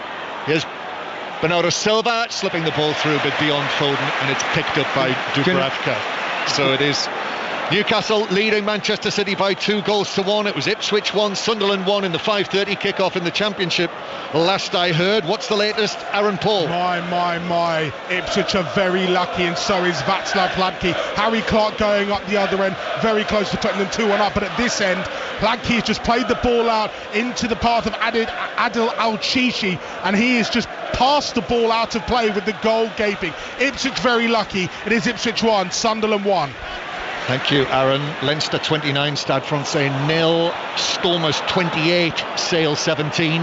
Manchester City attacking down the left-hand side with Doku, pulls it across, Alvarez in, shoots at the goalkeeper Dubravka, dropping to his right, parries it away. He didn't get it wide enough of the goalkeeper. Yeah, but typical Alvarez, just takes one touch, then gets it on target with lots and lots of power. Absolutely right, not far away for the keeper. Looking at this game now, we see Kevin De Bruyne, it looks as if he's just about to come on. This suits him now. The game's not 100 miles an hour. It's not end to end the way it was before. This suits De Bruyne. It's the right time to bring the right man on. As Bernardo Silva swings a pass, left-footed out to the left-hand side. Doku gets it under control, passes it into Trippier, comes back to the Manchester City man Doku, low ball into the near post, that's cleared away by Cher, and Guardiola will allow it to bounce out of play for a throw-in. Gloucester are in front now against Edinburgh. Edinburgh 13, Gloucester 14. And the Australian Open begins in the morning, so tennis breakfast will be on air in the morning on 5 Live every morning as well from the Australian Open from 7 o'clock tomorrow and throughout the course of the tournament. Don't miss that on Sports Extra. Lots of coverage and commentary throughout the fortnight. As Manchester City back in possession again. Rodri to Doku. Doku into the box, shoots 2 defenders there. Almiron and Trippier together. Off it comes off one or the other. Another corner to Manchester City. De Bruyne's desperate to get on, but they just keep on asking him to wait until after this corner kick's taken. Doku, he's probably thinking I might be coming off now, so he's trying everything to get a goal or an assist. Corner taken by Alvarez, short to Kovacic. Think it'll be Doku, do you? Or... No, I don't know. To be honest, might he do something different? Yeah, Kovacic and maybe even go to 3 at the back. Bernardo Silva swings this one in, but Botman gets his head to that, bounces out to the far side, and it's cleared away downfield for Newcastle. But Manchester City have got it back. 25 minutes to go. Still Newcastle United, having been a goal down, Newcastle lead here by 2-1. Kovacic picks out the pass, low to Guardiola on the left-hand side. Guardiola and back to Bernardo Silva, square towards Kovacic. Kevin De Bruyne just down in front of us, standing shoulder to shoulder with his manager. Foden into the box, gives it to Doku to his left. Doku tries to pull it across, double deflection, and that deflection just takes it rolling through to Dubravka. I suppose that's why I thought the most likely one is Doku, because you know he's got a bunch of players in front of him and he's not seeing the through balls. De Bruyne might. Newcastle break away. Pat, we've got to turn to our right, and the ball is played through. Isak chases, Ortega slides out and managed to get something on that. Dan Burn joined in the attack from the left-hand side as well, and then Kovacic is I thought fouled by Gordon. Referee's not given it. Almiron picks out Bruno Guimaraes, edge of the area, left foot shot low, deflected, took all the pace off it, and Ortega is able to run out of his 6-yard box and pick the ball up and overarm it out, and Newcastle have got men downfield, and Manchester City are looking to counter-attack and take the advantage. Bernardo Silva to Foden, who's now on the right wing. Back to Bernardo Silva. Bernardo Silva through. Alvarez, the angle's very tight. Has to cut it back onto his left foot. In fact, uses his right to find Rodri, who gives it square to Kovacic, and Kovacic slips as he shoots it. Took a deflection, and Dubravka was able to catch it as he fell to his left. Yeah, and again, actually the most dangerous moments for Newcastle is when they are attacking, because when they attack, don't leave everybody back. They lose the shape, got a little bit chaotic there, and that's what Manchester City's creative players want. Newcastle have given the ball away, so Manchester City come forward again. Foden once more to Bernardo Silva, is into the packed penalty area, and then Rodri is fouled by Longstaff right on the edge of the area. It's a free kick. Get De Bruyne on now. Yeah, it's absolutely in the area that he'd love to take it. Yeah, Bernardo Silva can take them for there, but it's about 19 yards out.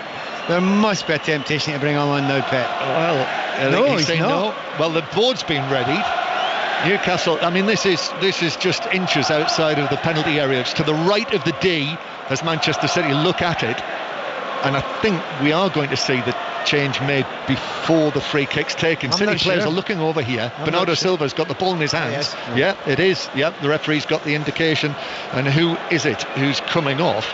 It's Bernardo Silva. Substitution. Slightly surprising. I mean, actually, I'm wondering whether that was part of the plan today. It's just the way Bernardo Silva was looking across, as if he kind of expected that.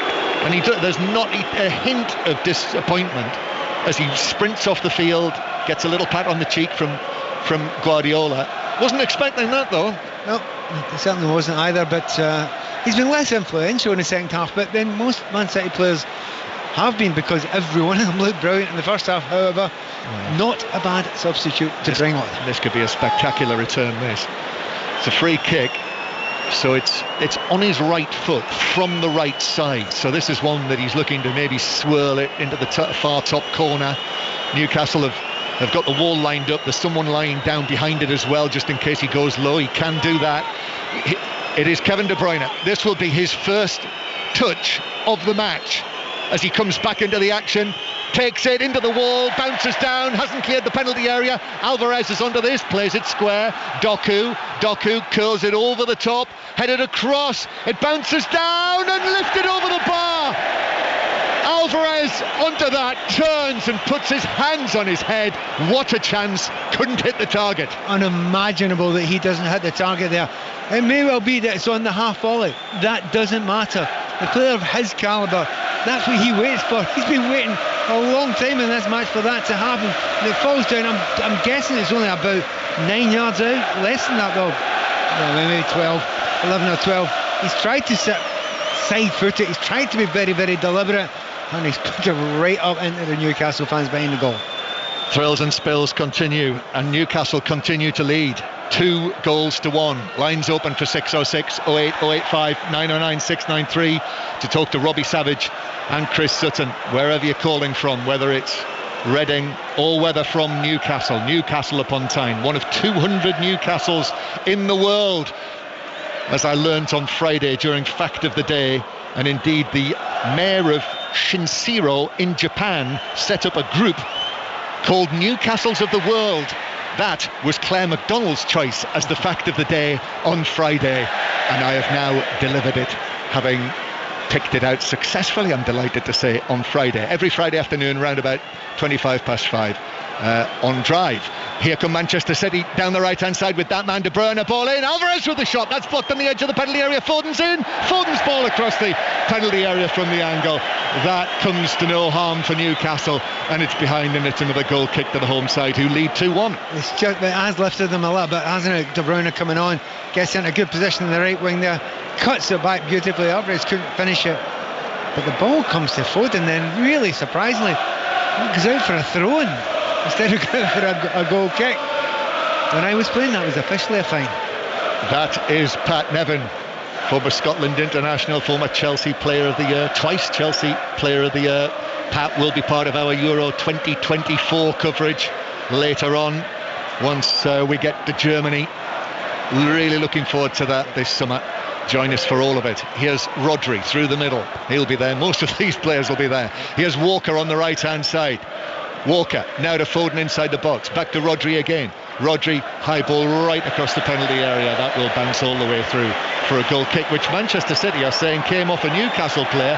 De Bruyne and Doku running towards the corner flag. Manchester City players going to referee Kavanagh, arms being thrown up. Pep Guardiola likewise scratching his head. I think they've made their point. No, but you shouldn't do that. That sort of those sort of actions sometimes can produce a yellow card. And one of the players who ran over and did that was Rodri. You can't afford to take a chance like that. Great point, Pat. 2-1 to Newcastle. Back to Portman Road, Aaron Paul. Ipswich have huffed and puffed and blown the Sunderland house down. Ipswich 2, Sunderland 1. It's a captain's goal from Connor Chaplin, ball in from the left hand side, and there was Ipswich's number 10 just to plant the ball with his head past the goalkeeper. Ipswich 2, Sunderland 1, 15 to play. Ipswich winning against Sunderland, Newcastle winning against Manchester City. But if you weren't listening in the first half, there was a point when Manchester City were 1-0 up and piling the pressure on. It just seemed inevitable that they would win this game. Instead, they're losing. But here's De Bruyne, who picks the ball up and shoots low and scores. He passed it into the bottom corner. Brilliant from De Bruyne. Outstanding. That's what they've been missing. That's what he's brought back to them. Kevin De Bruyne scores. Newcastle 2, Manchester City 2. For all the other geniuses that are around in this pitch today, nobody else would have done that. He gets the ball in a position that Phil Foden was getting in earlier, little number 10 position, runs forward, but to pass it like that across his body is the last thing the goalkeeper expects.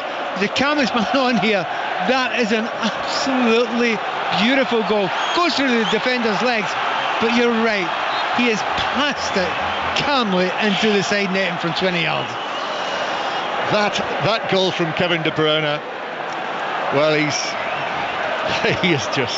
That's brilliant. It's so good. That's brilliant. Guardiola now playing the ball back to goalkeeper Ortega, so it's back all square here at St James's Park. 2-2. It's swung one way, then the other. Now it's swung back, and we're all square. And actually, you know who that reminded me of? That Kevin De Bruyne run. I mean, he picked the ball up centrally and ran at the penalty area, but the way that he finished it just had a little bit of a man who often sits alongside me, and who very often sits alongside me here at St James's Park. Mr. Christopher Roland Waddle, I thought. I'd agree with you completely there. Share, long pass, bounces for Isak. Almost the first we've seen of him in an attacking sense in this second half. The man who made it 1-1 in the first 45 minutes. Isak does well, finds the ball through, a flick from Longstaff. Bruno Guimaraes couldn't get to it on the edge of the area. There were players around him. And now, after that rare Newcastle attack, Manchester City are thinking of only one thing: a third goal to get back in front in this match. Alvarez, how long have we got? 15 minutes to play, plus added time. Ample time for Manchester City to win this game. Alvarez, back to Kevin De Bruyne.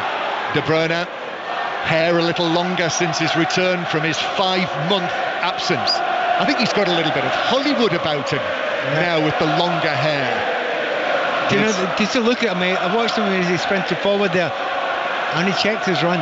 He slowed himself down and thought, no, I'm not going to go 100 miles an hour here. I'm going to stay back from this attack and get the ball if it breaks down, and that's exactly what happened. He's been a bit intelligent about it. Yeah, and that's what gave it the feel of Chris Waddle, really. Yeah. Kovacic playing it out to the right-hand side. Here is Kevin De Bruyne with that auburn hair swept back. Rodri back to Ake on the halfway line. I mean, you would say that if there's going to be a winner, it would only be one team, but the way that this game has been, you cannot count anything out. De Bruyne on the right-hand side, low ball across, took a little deflection, that's taken it all the way to Almiron. Almiron turns inside his own penalty area, takes it out into the right-back position, and then passes it away downfield, but really that's only given it back to Ake and to Manchester City. That De Bruyne equaliser for 2-2 coming in the 78th minute. Lines open for 606, 08, 085, 909 693 to talk to Robbie Savage and Chris Sutton. Match of the day tonight. All the action, all of the news on the BBC Sport website and app, and the 5 Live Football Daily podcast in the morning. Here's De Bruyne again on the right-hand side. De Bruyne's ball in, headed away by Byrne. Comes out to Miley on the edge of the box, who watches it as he twists and volleys it back towards the halfway line. But Isak can't pick up possession for Newcastle, so Manchester City come again. Kovacic and Rodri in the central positions, through to Foden. Shot from him into the back of the legs of Cher, who turned his back on it but blocked it. Gordon now, seen little or nothing of him in an attacking sense, but it's been all Manchester City in this second period as they attack towards the Leazes end. And indeed, as they clear it, they give it back to Manchester City again. Rodri finds a pass to De Bruyne, twist and a turn from him, and then Foden, who's out there as well, back to De Bruyne, first time sweep to Rodri, and then across to Kovacic, just outside the D. De Bruyne gets a touch, then Walker, back to Kevin De Bruyne. He is immediately orchestrating everything. Only his 4th appearance this season. Back in the Premier League now. De Bruyne into Rodri, who took a little time actually to get that ball under control and has been dispossessed by Gordon, who passes it forward for Isak, who won't reach that. Manchester City have got it back, Pat. Yeah, and they're looking quite tired now, Newcastle, aren't they? they are chasing shadows for the last 10-15 minutes. Wind out the sails slightly by losing that goal to De Bruyne, and they'll be feeling leggy now. Yeah, Foden into the penalty area. It's just wave after wave of Manchester City now. Foden turns onto his right foot. It's still inside the box. De Bruyne's there, low ball across, but too close to Dubravka, who's able to drop onto it. So what about a Newcastle change then? This is the same team that started the match. Yeah, and if they had his full complement of players, the Harvey Barneses, etc., Wilson, he would make a change. But Trippier's done well. He's found Almiron on the halfway line. There's a little bit of space here for Newcastle. Isak, this just has released a bit of pressure. Guimaraes, now Gordon, right foot, low shot, has taken a deflection and run right across the face of the goal, well beyond the far post. But I think crucially for this Newcastle team right now, it's won them a corner and a bit of breathing space. Whatever happens between now and the end of the game, I think Eddie Howe will be absolutely delighted with his team's efforts. They've worked incredibly hard against the Manchester City team on fantastic form, and they still find themselves at the moment this far into the game with a point. Pat, I think if Manchester City would have gone and win this 3-2, 4-2, 5-2, I think it'd be devastating for him, but he knows his team have played really well and worked hard. They have. Trippier with a corner, in it comes, thinking about getting a third goal Newcastle, but it's headed away by Manchester City. Trippier though wins it, gets there first ahead of Doku, and gives it back to his goalkeeper. Dubravka tries to find the pass to the right here, but Kovacic is just underneath that. Foden in the central area goes for goal from distance, but Dubravka's managed to get back into his penalty area, and on the fall is able to field it and then pick it up at the second attempt. Oscar Bob is going to come on for Manchester City next time we get a chance. Ipswich still leading Sunderland by 2-1. We're going to go there again in a moment, but Newcastle attacking. Here's Miley, the legs of the teenager, find the pass to Almiron running at Guardiola and Kovacic, the two Croatian World Cup players together. Then Bruno Guimaraes back to Trippier. Can see his breath on the cold night air here. Bruno Guimaraes then back towards the halfway line, and Cher, I think, no, he doesn't go back to the goalkeeper, he gives it to Botman. Still no sign of a Newcastle change. I think they're coming. I do. I think there's a couple coming. They look so tired out there that he needs to give a little bit of energy in that field, you think. Well, I've seen Newcastle concede some late goals this season when sometimes fortune has not been against them. Paris Saint-Germain, that very, very late penalty. Borussia Dortmund, Chelsea, when they were 1-0 up in the second minute of added time and ended up losing on penalties in the Carabao Cup. But 2-2 the score with 10 minutes to go. Manchester City will go to Ipswich when they make this change, but Ake tugs the ball to his right to Diaz. Foden's out there on the right hand side just now, and then Diaz again. Ruben Diaz sort of out the pass forward. Newcastle have got everyone back behind the ball.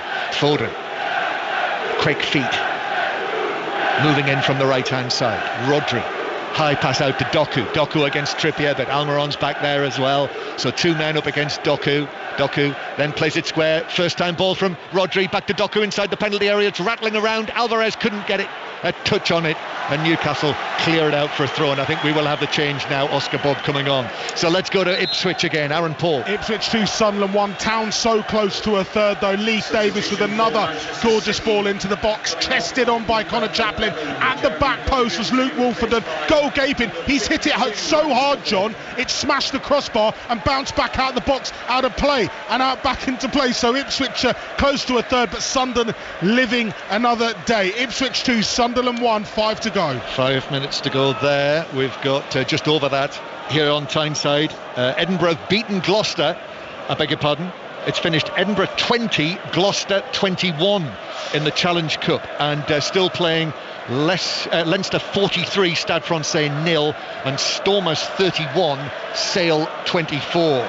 So 7 minutes to go, plus added time, and Oscar Bob Pat is on for Doku. And he's not playing out wide to start with here, although I think he will come on the left-hand side eventually.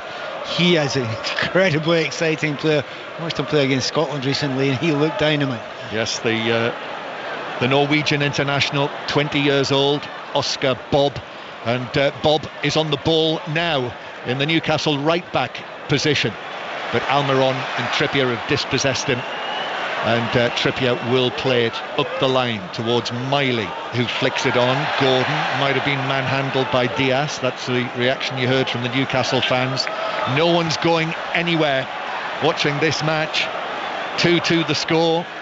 Kevin De Bruyne, who's scored that second goal. Now Rodri, excellent. Rodri shoots on. Dubravka makes an excellent save down to his left. Well, Rodri turned into Kevin De Bruyne there. The footwork on the edge of the box, brilliant. Foot to foot, then the shot. Dubravka with the save. It's a brilliant save by Dubravka, because he must have seen it quite late. But unlike De Bruyne, it wasn't to the side netting. It was just about a foot and a half, 2 feet inside it, and that allowed Dubravka to get across. He's made some saves, Dubravka, hasn't he? Nick Pope-like, actually. He's not rated by a number of people. I don't see it. I think he's a very good keeper. Corner for Manchester City, the near post cleared away by Byrne. And the first change that Eddie Howe's going to make, the first substitution, it's the on loan Chelsea youngster Lewis Hall, who's going to come on. No Livramento, he's out unwell. De Bruyne, ball in from the right hand side for Manchester City. Trippier heads it away. Oscar Bob takes it up, leaves it to Foden, back to Bob on his right foot, now De Bruyne, low ball across, couldn't pick out the pass this time, De Bruyne. It's deflected behind, back past De Bruyne for a corner. Again, they had a little rest for about 5 minutes or so there, but they picked up the pace again, Manchester City. Corner is taken short. De Bruyne right footed in. Isak got his head to it. The ball loops up. Dubravka actually just pushes it up and over the crossbar from almost underneath it. So it's another corner. I'll make this 8 in the second half alone for Manchester City. I don't think the referee knew what that was. It should be a corner or not. So he just waited for the players to decide, and it is a corner. It is. 5 minutes to go, just over 5 minutes. De Bruyne with this latest Manchester City corner with the score 2-2. Headed away, comes out to Walker, who swings a leg at it, and Foden wasn't sure, so had to go back to the goalkeeper in the centre circle. He's been like a spectator. Ortega in the second half, the substitute, the early substitute, ball's out of play, and we will see this Newcastle change, and it's Anthony Gordon. Well, he scored his first goal in 10 appearances today, and what a goal it was in the first half to make it 2-1. Yeah, I mean, to be honest, I'm so impressed with him today, because he had to defend so well, he had to be concentrated, he had to give away a lot for the team, and to be honest, he's made it a very, very difficult after going negatively for Walker. Walker's really had to chase back on him, but Hall coming on, that's a very sensible change, because Hall can play left back, left midfield, indeed centre midfield. So Hall has gone over there to play on the left side of midfield. Newcastle United 2, Manchester City 2, 5 Live and BBC Sounds live from Tyneside. What a match it's been. Second half, not quite the level of the first, which was fantastic. Trippier playing it over the top. Miley on the chase. Miley, no offside flag yet, and then it comes. I think he was. It was very, very tight though, I have to say. Very close. Miley trying to get away there. I don't think he was ever going to get away from Aki. Miley's another player who's getting a little bit tired in there. He's put in some shift today. As Bob is fouled by a combination of Almiron and Trippier. Trippier drops the ball off the field. It's a free kick. Time ringing out for Manchester City. City know that Liverpool have got 45 points. Manchester City have got 40. This is effectively, for the time being, their match in hand. City don't play now after this until the FA Cup tie against Tottenham. You'll hear coverage of FA Cup 4th round on 5 Live. That'll be a big night. Tottenham against Manchester City. City coming forward. De Bruyne's ball in to the near post, cleared away. Excellent defending from Newcastle. Had to be as well. That was another incisive, dangerous ball from De Bruyne on the right flank. He just always seems to play the right ball, and the pace he put in that, there's nothing wrong with that ball. That's all about the striker getting to the front post first. No one got there in time for Manchester City, but a brilliant play again by De Bruyne. 2-2 the score. Kevin De Bruyne made it 2-2. His first goal of this season, after Isak scored the second goal for Newcastle United. It was Isak who scored when the sides met here in the League Cup this season. When Newcastle edged it, Manchester City certainly have not given up hope of edging this one. Guardiola skips over a challenge from the left-hand side. Kovacic is there. Kovacic, little pass. De Bruyne on the edge of the box. Not enough space even for De Bruyne. And as he tried to control it, he kicked at the ball, kicked Cher, went down, won the free kick, and Newcastle have got it. You can't really complain about that. It was definitely a free kick. A little bit of frustration coming in there. And at the moment, Man City are not happy with a point, but Newcastle would take it. Take it every day of the week, even though they were ahead. And they have fought so hard, they've worked so well. The fans have done a great job as well, haven't they? They've stuck by their team when they know their team have looked tired. They've needed it. They've needed every ounce of support tonight. Anything Newcastle get out of this will be celebrated in the city centre, in the big market, on the quayside tonight, no question. After Sunderland last week, and quite a furore here as well on Tyneside and Wearside about the team photograph that was taken when we were there, Pat, the Newcastle fans. I know Callum Wilson actually talks about that on the Footballers Football podcast for his view on that. If you want to hear that via BBC Sounds, Mikel Antonio and Callum Wilson. That's just for the fans. That was for the fans who come along and celebrating it, just giving them their moment. Yes. Not sure Sunderland viewed it quite in that way. Here's Rodri over the halfway line. Sunderland still losing at Ipswich. Rodri still going with the ball, pulls it across to De Bruyne, 22 yards out. Now to Gvardiol inside the penalty area. In dives Trippier with a challenge, good one as well it was. Had to be in the box, jumping in like that on the challenge, on the ball, but he made it and it's out for a throw. Yeah, Gvardiol's first touch there was poor. It's just, you don't often say that about Man City players, and he's furious with himself because there was a chance of an overlap. That's Pep Guardiola. You might be able to hear him from our effects microphone, and it's Gvardiol that he's directing that at. There he is again. Yeah, just saying he needs to move it quicker. It's exactly what he's saying now. Yeah, you'll hear him. Hopefully, we'll hear him live during 6:06. Pep Guardiola and Eddie Howe. Here's De Bruyne on the edge of the penalty area. He's been like a magnet, De Bruyne, since he's come onto the field. The ball just seems to have naturally gravitated towards him.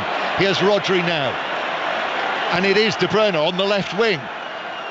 Infield to Rodri, who had that chance. Dubravka kept him out. Now Bob on the left-hand side. Bob back to Gvardiol. Now De Bruyne trying to set this up, right-footed ball. Only 3 minutes of added time at the end. I thought it would be more. Not really been any injuries, and they've kept it going at a good pace. Not a huge amount of subs either. And St James's Park now trying to roar Newcastle through to the end. Ball played in. Bob in with a chance. Oh, brilliant! He scored it. Superb footwork. He got the better of Cher on the edge of the 6-yard box, and the Norwegian has won it for Manchester City, surely. That was superb. It's a late goal again against Newcastle United, but that once more for Pep Guardiola and his team. That there, here at St James's Park, that is the mark of champions. Newcastle United 2, Manchester City 3. We'll talk all night about that finish because his feet were so quick when he's 1-on-1 with the keeper.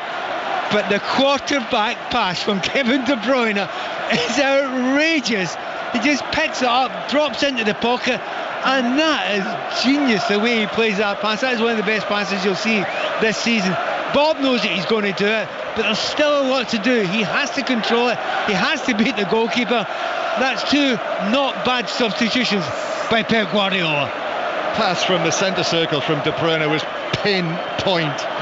You know, there are assists and assists, but that was magnificent. John, half of the team went to go to Bob, who they all love scoring because he's a young player and he scored a goal, but most of them went to De Bruyne. They knew who the genius was. Absolutely outstanding. And Bob, I think it was Trippier, Bob got the better of actually on the edge of the 6-yard box. Cher wasn't far away, but brilliant footwork from the young Norwegian.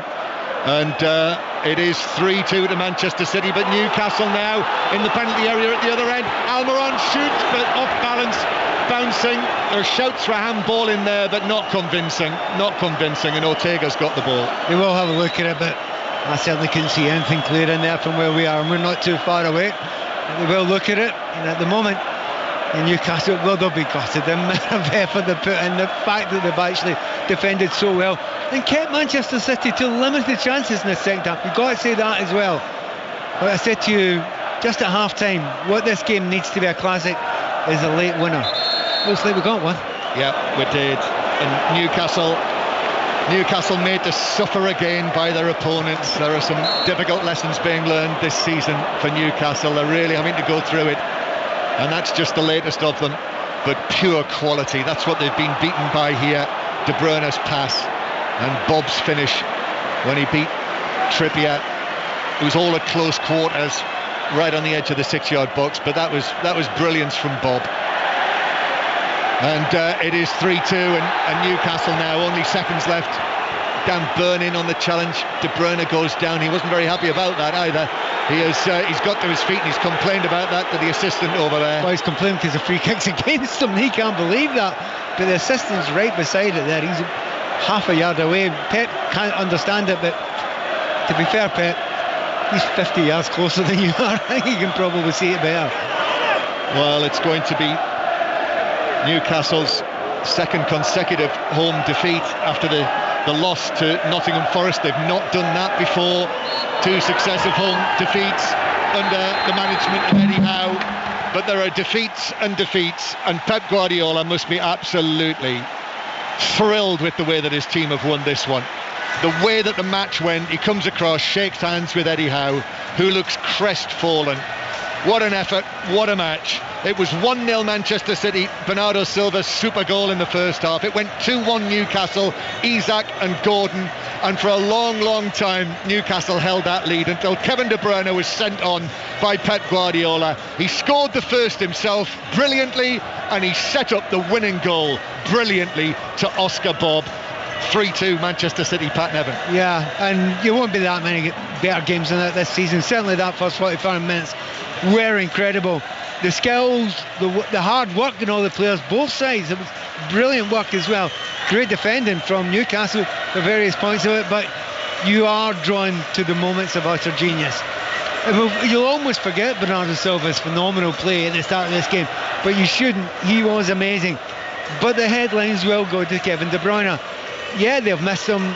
He comes back, you think, well, he'll be a bit rusty. You won't see too much of him. Oh, wow, you're right. The ball was a magnet to him. He never put a foot wrong. He created a number of chances, apart from the one that A, he scored, and B, he created for the win in the last seconds. Brilliant game, brilliant narrative. Can I see this every week, please? Yeah, well, I said to you, Pat, when he came on with his longer hair, he looks like something out of Hollywood. Well, he brought the stardust here to St James's Park, most certainly, Kevin De Bruyne. So Newcastle have Sunderland lost in the Championship. Aaron Paul. First league win in just over a month. They've beaten Sunderland here by 2-1. It didn't come easy though. Sunderland broke the deadlock. Jack Clark with a stunning strike after the Mackems came close with 2 prior attempts, but then Ipswich arose from their slumber, John. Caden Jackson atoning for an earlier glaring miss by firing home on his right foot to make it 1-1. Ipswich then pushed in the second half and found what became the winner through a bullet header from skipper Connor Chaplin, powered home from a gorgeous Leif Davis cross. Luke Wolfenden clattered the post at 2-1 with the goal gaping, and Sunderland had chances to level. Adil Al-Shish missing an open goal, but Ipswich clung on for a valuable 3 points. This was a real test. They go back second. More importantly for them, it's back to winning ways. Full time in Suffolk. Ipswich 2, Sunderland 1. Thank you, Aaron. The snooker, the semi-final, the second semi-finals on BBC 2 tonight. Lines are open to talk to Robbie Savage and Chris Sutton. 08085 909 693. Get in touch. Hashtag BBC 606. You can text 85058. But if you can, see the highlights on Match of the Day of this match later. Match of the Day tonight, BBC One, anytime on the iPlayer. But what a match, Pat. Well, sometimes you go to Match of the Day and there's only a couple of games on. You think, how are we going to fill it? Don't worry, you will fill it plenty tonight. There was so much to say, so many things to talk about it. Even that's before you even get to the tactical changes and things like that were going on. But if you're a Liverpool fan, it's a bit of a stab to the heart as well. You thought, by the end of this game, you might have had a little bit of breathing space. None at all. De Bruyne is back, looks as good as ever. By the way, he's only 70% just now. Yeah. He's not himself yet. But it was good enough to win this game tonight against a very good and strong Newcastle defence. And to think, on top of that, you've got to have Haaland to come back. This is going to be a really good end to the season if you can keep that man, Kevin De Bruyne, fit. And I don't care who you support, you should want him fit, because he is a joy to watch. Yeah, that's a 6th win in a row for Manchester City. Just watching Ederson limp off the field, but you can tell the reactions. Kevin De Bruyne, a massive smile on his face. All of his teammates have gone to him. Big win for Manchester City, who are now 2 points behind Liverpool. More Premier League commentary tomorrow. Everton Aston Villa from 2 o'clock. Manchester United Tottenham from 4:30. 5 Live, the place to hear both of those matches. The Australian Open underway overnight, so tennis breakfast on Sports Extra in the morning. And a mention as well for your mate Colin Murray, whose new Sunday morning programme is on in the morning from 10 o'clock. Peter Schmeichel will be one of his guests. So Colin Murray in the morning on 5 Live, and every Sunday morning from now on. But plenty to talk about from this match and the day's action, and you'll be able to speak to Robbie Savage and Chris Sutton on 6:06 after the 5 Live news with Alison Hughes.